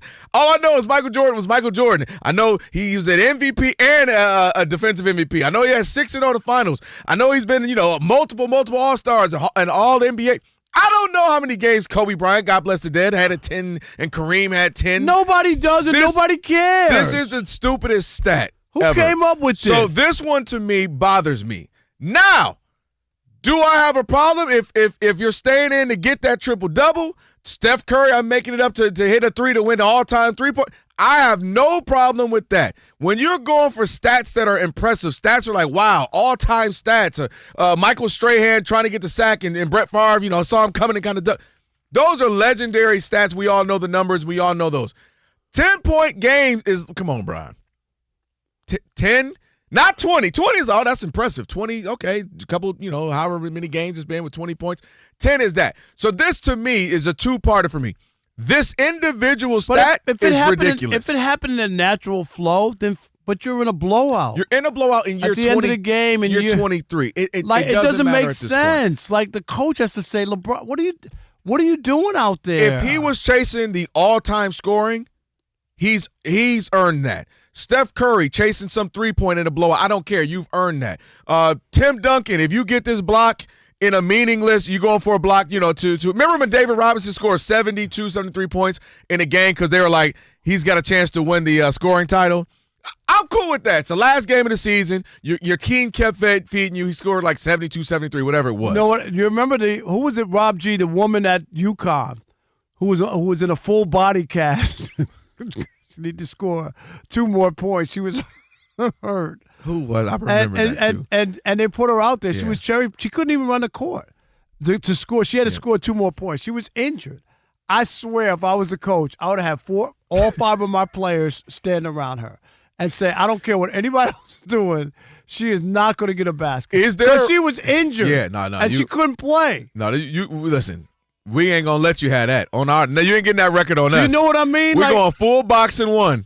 Is that seriously? Full body casket boxing, cast boxing 1 on this right now. I remember that. I was like, that's just But my point seriously is, I don't mind when there's a great set. Let's say Russell Westbrook needed another rebound to get a triple-double that would have him 80 triple-doubles, some crazy. I'd be like, that's dope. Triple-doubles, we value that. We value three-point records. We value assist records. We value steals and block records. That I have no problem with. These guys who have played that long, they've earned that to get these all-time great records. Not a single human being on earth has ever referenced the 10-point-in-a-row record. And that's the issue I have specifically with this one. Like LeBron, if this was all-time scoring like if this was all-time assists or most games played, or, let's say he literally checked in the game, tip ball, and they checked it out because he was hurt, he was sick or something, and they get him out just so he could get that. That's happened before. All-time games played. I'm all right with that. You've earned that. 10 point, ain't nobody checking for the 10-point boys. Right. That's my thing with this. Like, I literally don't know the number. Rob G, what was that UConn thing I was talking about? Back in 1998, I got a memory, Rob. You remember that, right? UConn player Nikesha Sales. It rubbed me such the wrong way. That's why I still remember. Suffered a ruptured Achilles while she was 1 point shy of the school's all-time scoring record. So what they did in the next game is UConn and Villanova's coaches had an agreement that they would allow her to score an uncontested basket so that she could break the record and immediately be subbed out. Is that like I'm not with it. I'm not with it. I'm sorry. I mean, I got 5 people on you. You are not scoring. And we're running a boxing one, and you are not getting a bucket. And you know what? We'll rupture that other one, I was too. about to say, and we diving for loose balls by that ankle, by that Achilles. Watch it. No, are you cool with that? No, I'm asking you seriously. I mean, I had a dude on the show today, the news show, who was a big-time sport. He's made a bunch of movies. Very sad story. I won't even go there. Very, very, very sad story. But he makes a bunch of sports movies. That sounds like a sports movie. You know what I mean? Where you get the slow clap in the crowd, like, Rob G, and they you let her good get the with that? thing. I'm all right with that in that case. She ruptured her Achilles. She played hard. I'm okay with that. Like, let her get a bucket. Do we allow the other team then to score to on make the it other 2-2, end, to so make it 2-2, and then we sub her out? That's a great point. I was like, no, we didn't agree to that. Hey, let me get a free bucket. We're going to come down, let y'all get her bucket. Then now why play? No, because we got the rest. No, we got why play then? If She popped an Achilles, Rob. We got 39 other minutes, Rob. What if you're on the precipice of a Marconi and you get laryngitis? Are we not going to let you? All you got to do is just one trash talk segment. One laugh, answer one call. We ain't going to let you? Nope. I'm good with that. Yeah, you're Rob Parker, if you don't stop it. Rob G, I'll call in. I can call in. Don't worry about Rob it. G, have you ever heard of AI? I can just lip sync with the AI. You got old tapes of me talking. Just play just that. Play that. Alex said I could do it and then act like Elijah. The camera went off and just play an old me. Play an old me. Where's the spirit of competition? I just wouldn't do it. Yes, you would. All right, 877-99 on Fox is the telephone number, 877-996-6369. I'm all for getting some big rec, but not a 10-point. Don't even know that. Did you have a problem with LeBron stat padding last night to get his 10 points? We'll continue that conversation next with you. It is the Odd Couple on a Trash Talking Tuesday. Rob Parker, Kelvin Washington, right here on Fox Sports Radio. And you know what you need to do. What's that? Stick and stay. Unless you're Kelvin Washington and maybe gave shade towards LeBron in the US of A.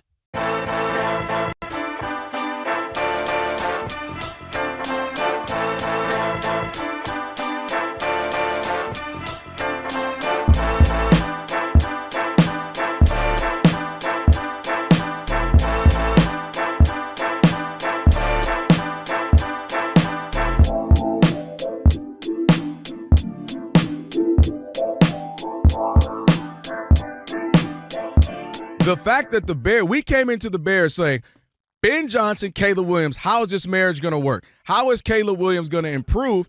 And what it ended up being is that Ben Johnson reminded us that what Ben Johnson did, despite all the sexy and cute plays in Detroit, Ben Johnson at his core is a running style offensive coordinator.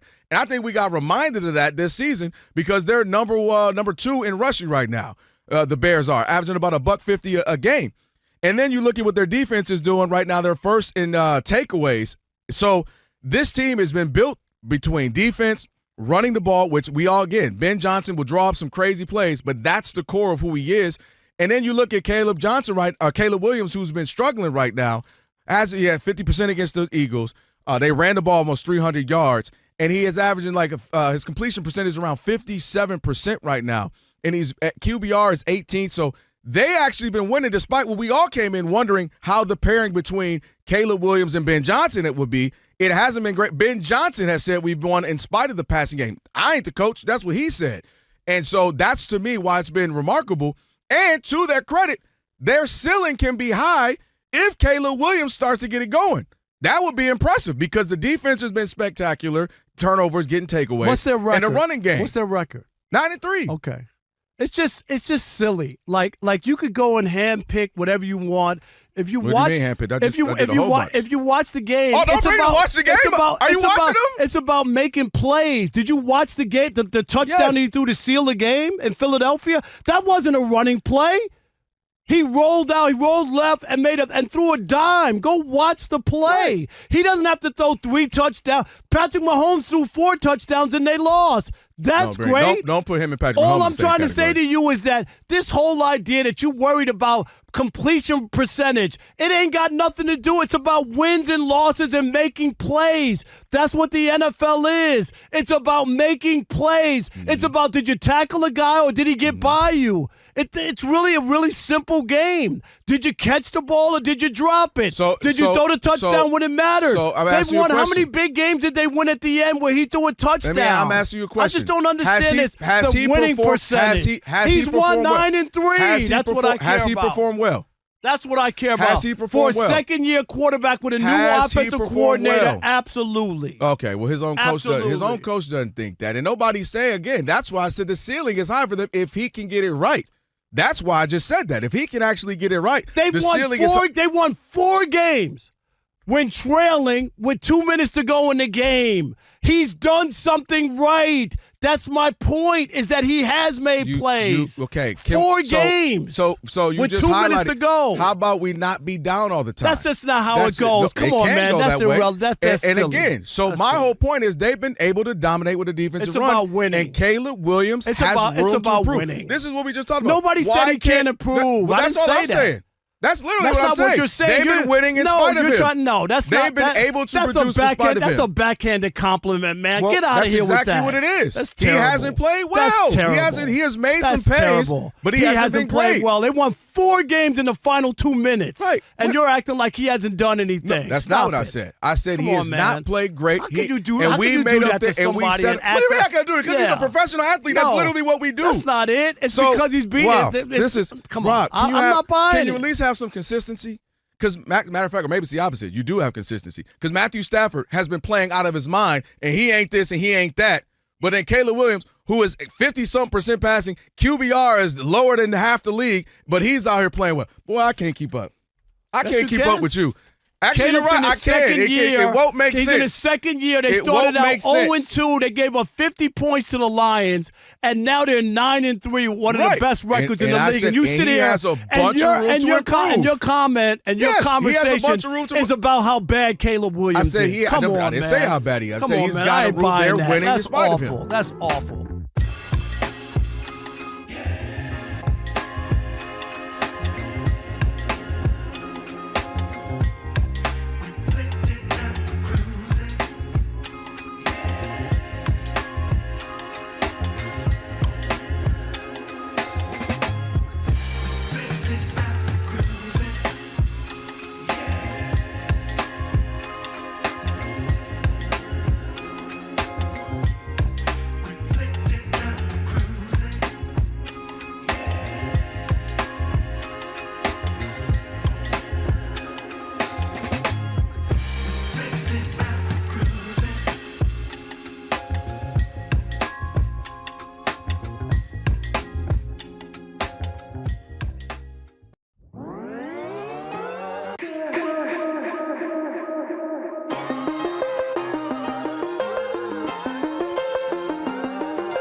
Sports Radio. You think Santa bumping, putting a little hydraulics on the sled and everything? On my way.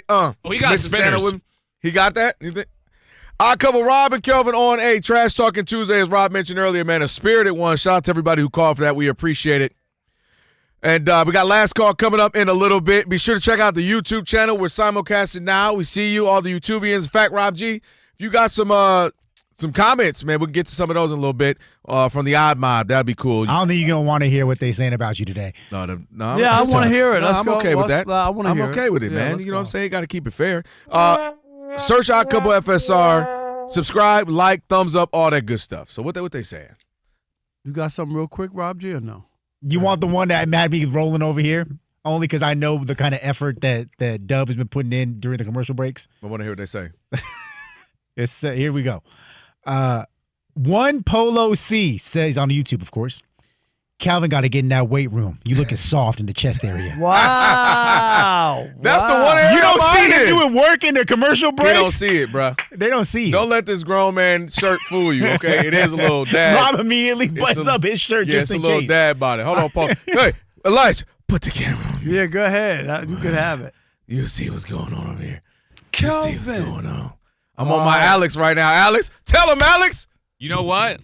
It's just the shirt, Kelvin. That's all it is. Just the shirt. Alex know what it is. Alex is being nice. Go ahead. I'm sorry. Come get some of this, Polo. What else we got? Well, let's go. No, I just want to give you one. It's a teaser. A teaser for the last segment. So tell them what I be pounding out the good about what 11. He's over here working out during the update during the commercial breaks. All right, we got Rob G. We got. All right, let's start with it in Atlanta. Chili Tim is on the call. You're on the Odd Couple Fox Sports Radio. What's up, Chili? What up, Rob? What up, Kevin? Rob, you are funny, man. What? Hey, Rob would be that, the kid Make-A-Wish Foundation says, hey, I want to go to Disneyland. Rob said, hey, that's too much too much out of the budget. How about a petting zoo? Sound about right. You must know him, Chili. Knott's Berry Farm's nice this time of year. That's right. Oh, What's wrong with Knott's Berry Farm? Get you a nice pie. But with LeBron, I was telling Rob G, think about this. LeBron is a man without a home, right? Cleveland, he brought him a championship, but fans are kind of iffy there. As far as Miami, Pat Riley would never let him have a statue as long as he's living down there, probably as he dies. And then Kobe is forever the Lakers. So, dude, he's kind of that person out there looking for love. Remember, after he won that asterisk bubble championship, he's like, give me my damn respect. What are you talking about? Dude, quit. You're just thirsty. He's like the forever thirsty person, man. Dude, you're never going to beat Jordan. Even after the last dance, he thought that, that wouldn't help, but that actually increased Jordan's statue among millennials. Oh, yeah. No, that was big. What was going on. It was a history lesson for a lot. Who know but didn't know. No doubt. Yeah, so you're never going to beat him. So, just give it up, man. Just be happy with, yourself. If you rank the second or third, be good with that. You're never going to beat Jordan. And you may never have a statue of a place, to call home. Okay, Chili. See, Chili, you always take it too far. Man. One step too far, Chili. If you think Cleveland ain't about to put a 20-foot statue in front of there for him, come on now, Chili. All right, let's go to Trucker Don in Boston. Trucker Don, you're on the Odd Couple. Fox Sports Radio. Very nice. Very nice, Trucker Don. How are you, man? You have a good Thanksgiving?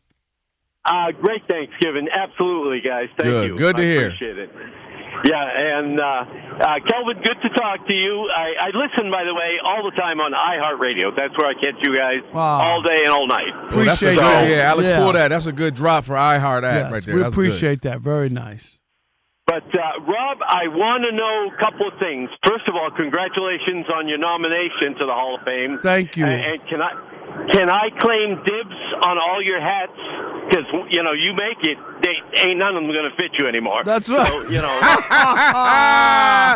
Now, that was funny, Trucker Don. He must know you. That was funny. Yes. Somebody said to me, they were like, if you get in, this is very hard, though. You see the names on there. I think it's very hard. I was like, that's 3 in 3 years. I was like, that means I'm old. That's all. I've been around a long time. Incredible. No, that just means you're the hardest working guy in radio and television. That's what it means. And you know, like I said, a well-deserved congratulations. One more quick question. The school where you do broadcasting, do they have like a vocals coach that could help you with maybe the singing?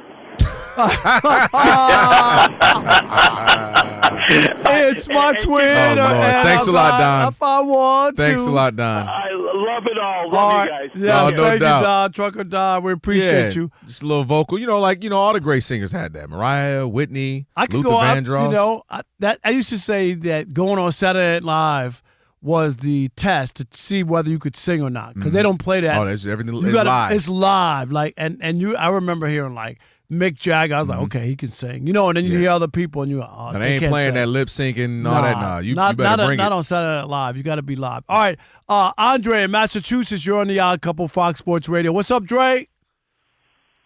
How you doing? Thanks for taking my call. First, shout out to Luther Vandross. You brought him up. Oh, yeah. Never too much. This world You know what I mean? We're talking about big Luther, not little Luther. Nah, Big Luther who curled never really curled right. Just whatever was right there. Luther. Yeah. Luther. Goo goo goo goo goo goo. That Luther. Indeed, known by one name. You don't need the last name when it comes to Luther. So that's just a little near and dear to my heart from the awesome 80s. So appreciate that. But specific to LeBron, listen, I don't have a problem with him going in to keep the record going. A lot of folks do this. You know, Rob, It's a blowout. He's 45 years old. What if he gets hurt on a wet spot on the floor?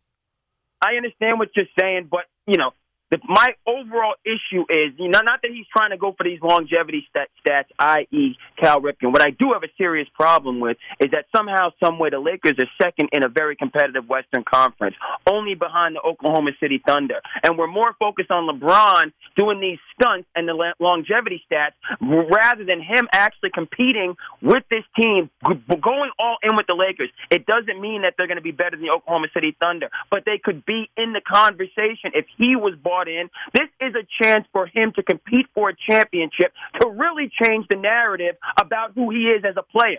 Can you imagine if LeBron James was able to get a championship? And by the way, I do think the Lakers have a puncher's chance against Oklahoma City in a 7-game series, because that's what was proven last year when Denver took them to 7 and Jokic was absolutely dominant. There's two statues out there for the Lakers. I'm not with it. I'm sorry, Dre. They'd have to make a move for me to be with. I hear his point, but yeah, but that was the last year when they got knocked out in the first round, because everybody said that I don't know anybody better than LeBron and Luka. Well, that wasn't skinny Luka. Okay. Yeah. Okay. Well, this is this is we go v Luka. Okay. This is we gonna be all right. We go v Luka. All right. It's a whole different one. So with the weight loss, Austin Reeves, did you play defense now? No, and did we see Austin Reeves in the playoffs last year? Rob G, did you see him? He was hurt. No, okay, he was hurt. So was Luka. Remember, he had that bad Chinese food. Yeah, he was. People got to eat, right? Hey, by the way, let me tell you something. My question is there good Chinese food? That's my question. Whoa. Rob, don't do that. It's got to be racist. Chinese food is Where's incredible. the racist drop when you need it? What? Chinese food is incredible.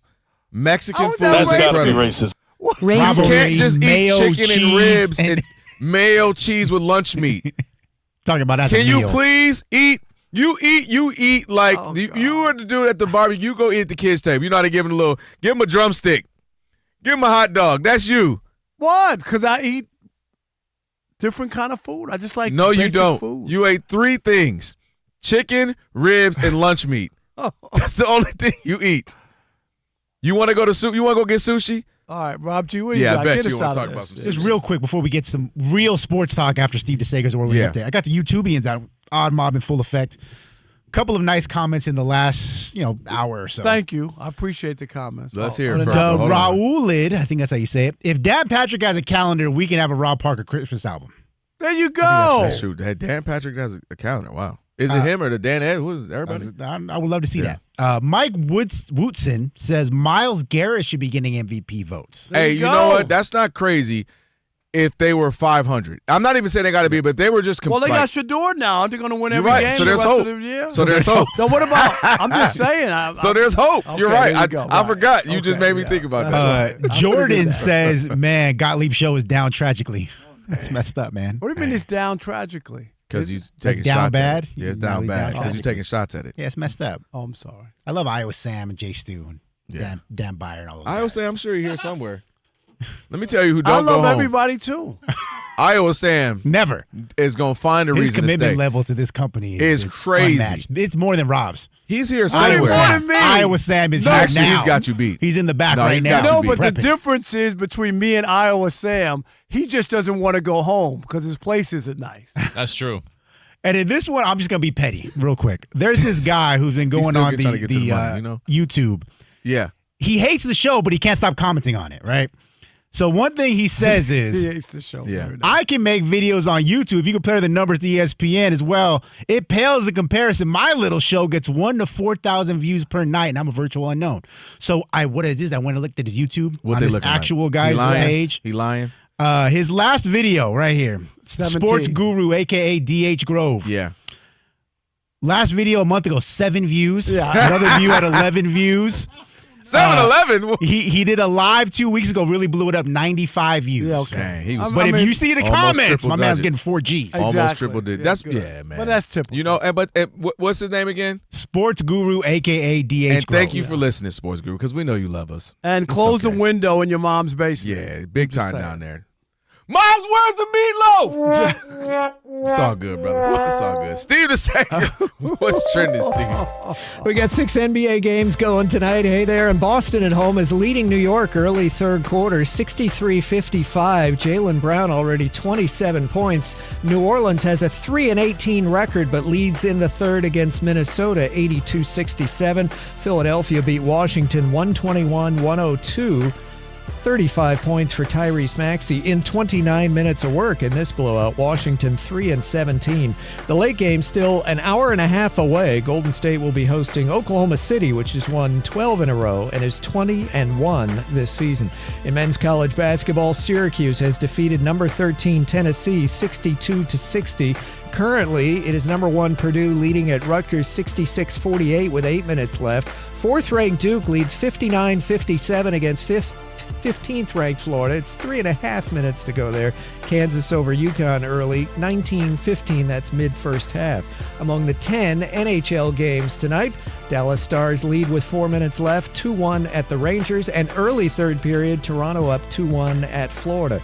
Detroit Lions wide receiver Amon-Ra St. Brown did not practice again due to his sprained ankle. Detroit plays this Thursday hosting Dallas. Cowboys wide receiver George Pickens returned to full practice after a knee injury. The Steelers claimed wide receiver Adam Thielen off waivers from Minnesota, and Pittsburgh waived defensive back Darius Slay. Pittsburgh is signing defensive back Asante Samuel Jr. to the active roster. Steelers quarterback Aaron Rodgers turned 42 today. The Colts waived kicker Michael Badgley and signed Blake Grupe, ex of New Orleans.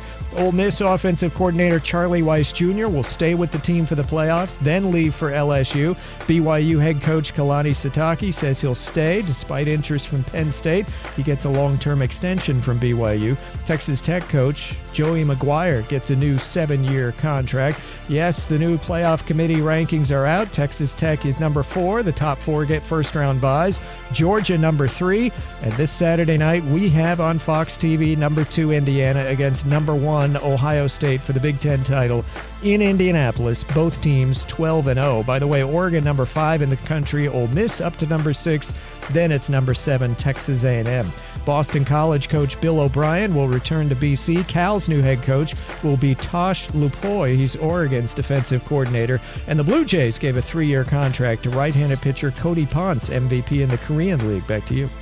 Thanks, Steve. Have an excellent night. It's the Odd Couple, Rob Parker, Kelvin Washington on a Trash Talking Tuesday. They tried to come for my dad bod, Rob. That's okay. Tell them. All right. Late spring. It's a wrap.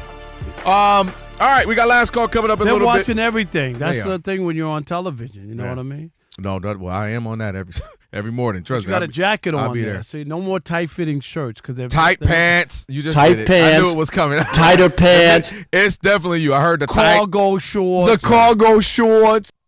tight. He emphasized the D. Yeah.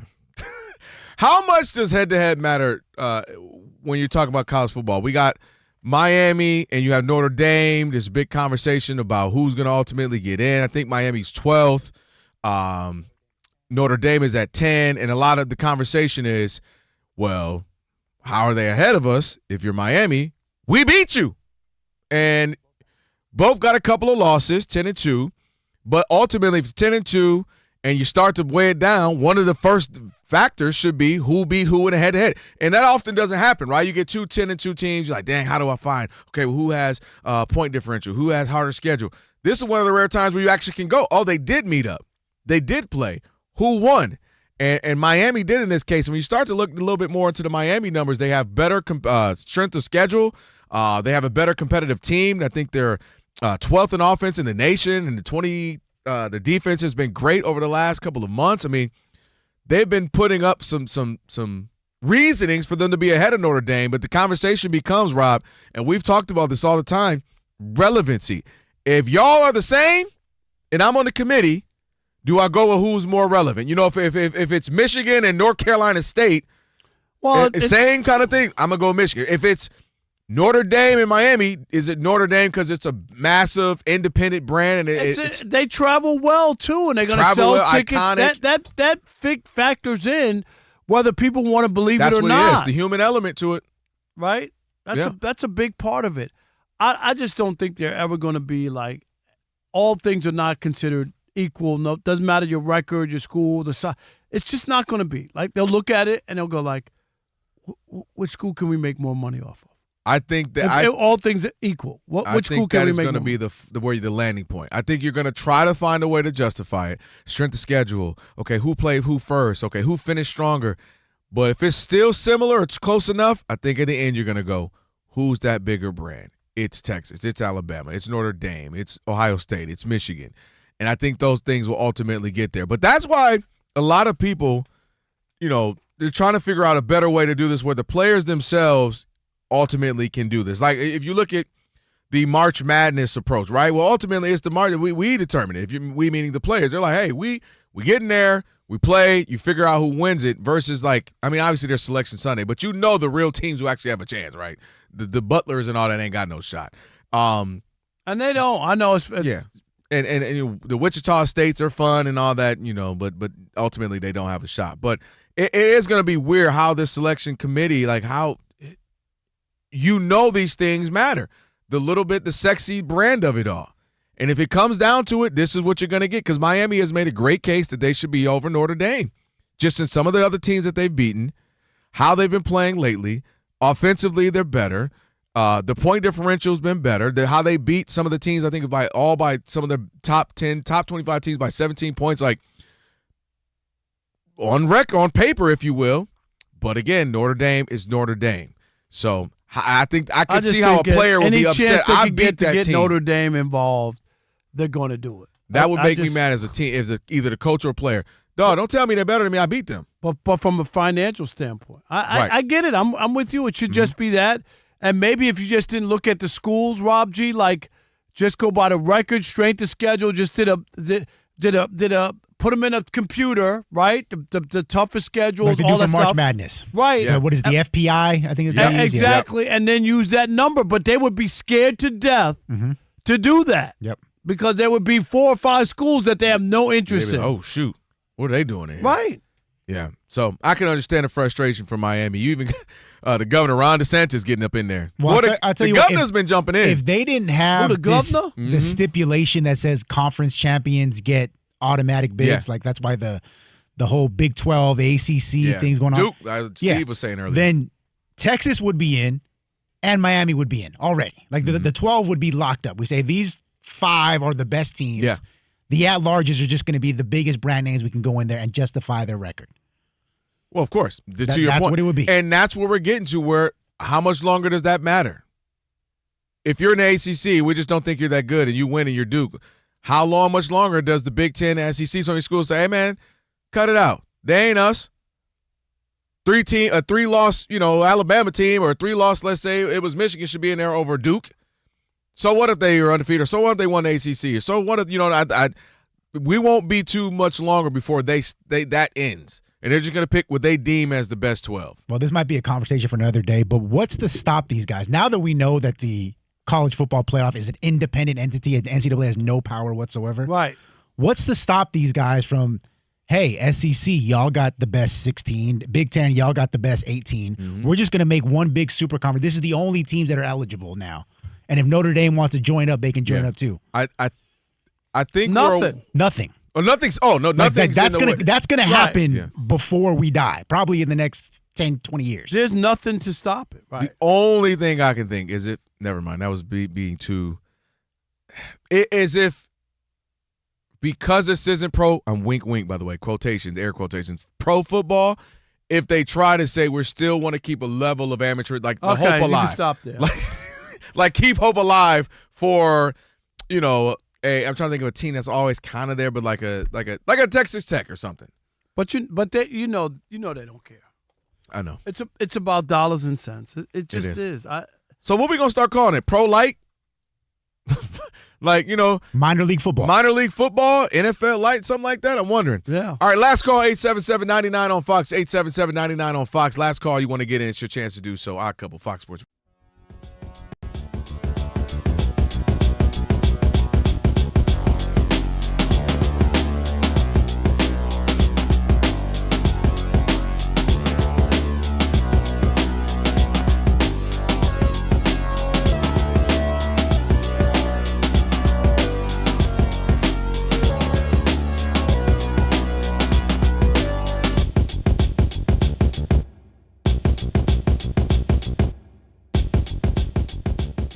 Speaking of Detroit, Matthew Stafford has been balling all year, set a record most touchdowns without an interception. I told you. And then the next pass or two, it was almost like he wanted to get the record, Roger. Like, let me get this record. Okay, now it's whatever. I'm just throwing up alley-oops to the other team. No, Matthew Stafford returned as soon as you guys crowned him.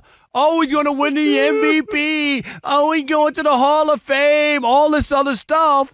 The Matthew Stafford that I watched and most of his career showed up. This is why as soon as you get in the biggest game, I'm like, come on, beat the Panthers, right? Panthers are solid, though. No, but come on. With the turnovers, you can't throw 2 picks and then fumble or strip sack, right? With 2.5 minutes to go, that was ball game.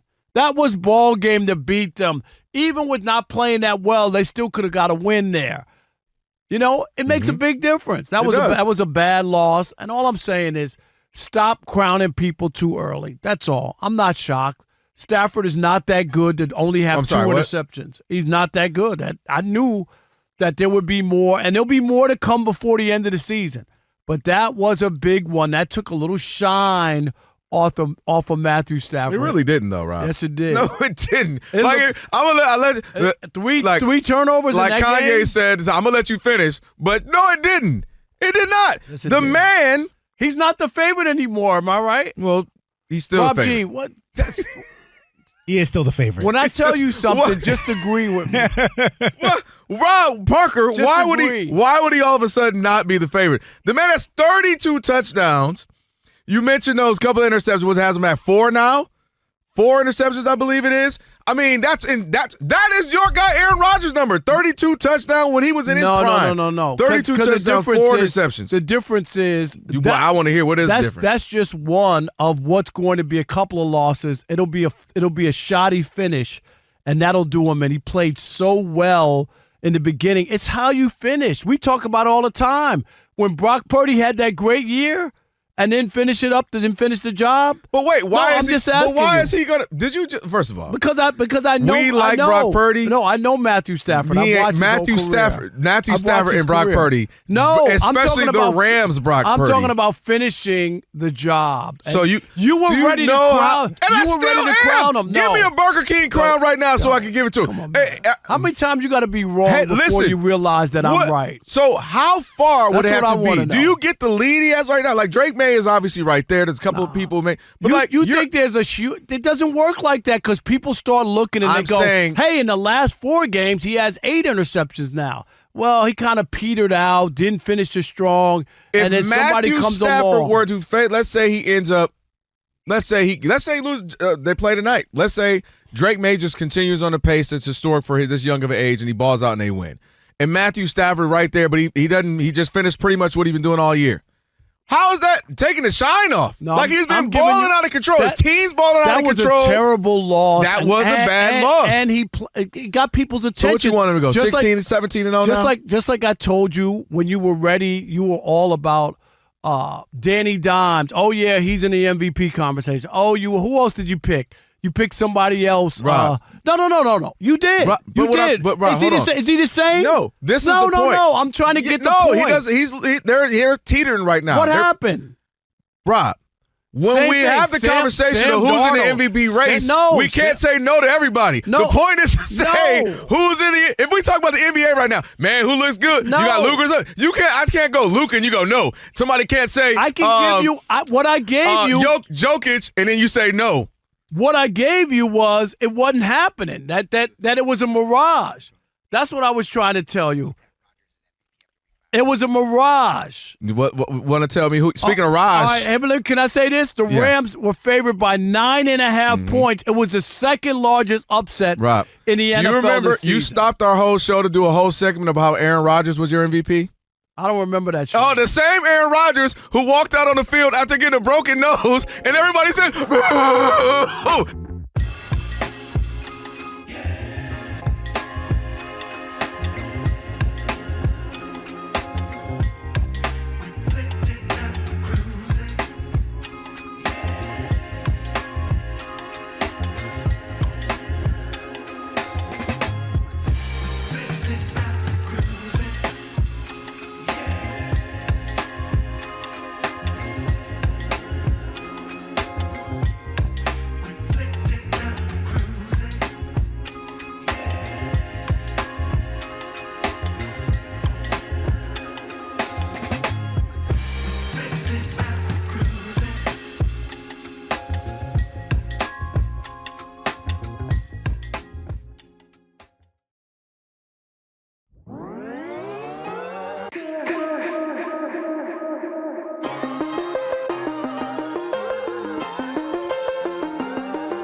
Got Tiger Woods on.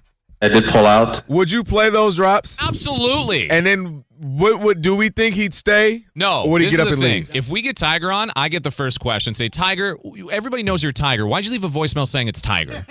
And he's leaving. What a great question. That's a great question. No, that's fine. And not only that, on your side pieces, phone answer Bro.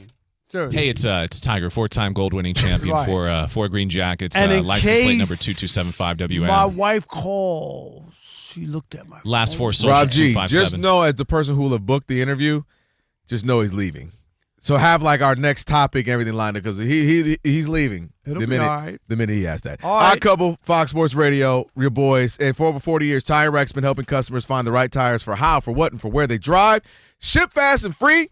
Backed by free road hazard protection with convenient installation options like mobile tire installation. Yes, they will come to you. TireRack.com, the way tire buying should be. Time for last call. This is the last call.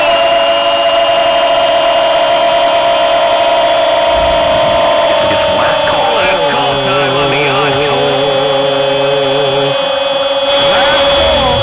Call. Who we got?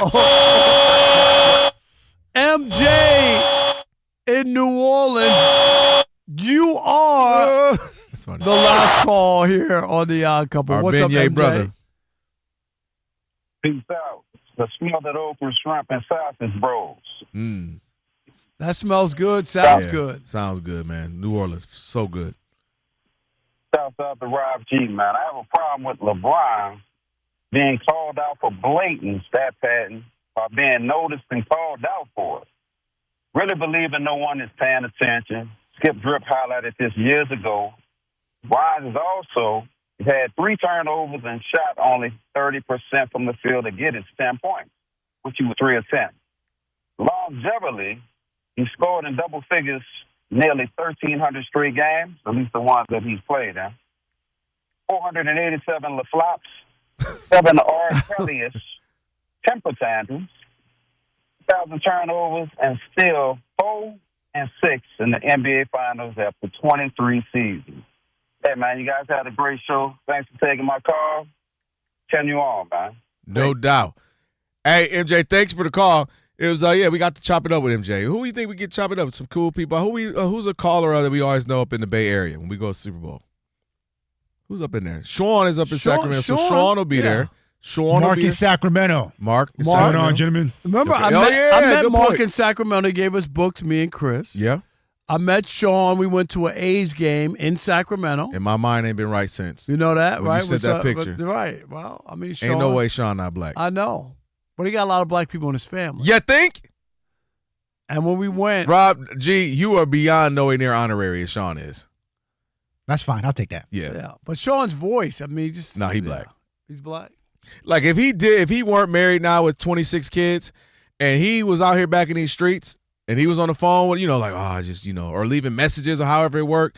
And she would walk right by him. She would think she was looking for Shavante. Yeah. Like somebody. Like, Sean told me he probably got turned down for a few job promotions because it was just phone interviews. They're like, hey. Wow. I think he's black. Wow. We're full. Hey, Rob, the administration said we can't do no DEI hires right now. Ha ha ha ha ha ha ha ha ha. Good one. That's how he tricked you and got MLB, bro. That's right. We only hiring bros. We did a phone interview. We only hiring bros. Yo. You're hired. My brother from another mother, what's going on, G? Oh, I want to say something so bad. Don't say it. Yeah. Hey, warn him. Warn Kelvin. Yeah, because I was about to say something. It'll be over the top. By the way, it's Tiger. My ex-wife and I, we're coming to different paths. The Jason Smith Show with Mike Harmon is coming up next. I never miss your radio show. I never hear it, so I never miss it. Did you hear that? By the way, Elin, if you're listening, please don't hang up.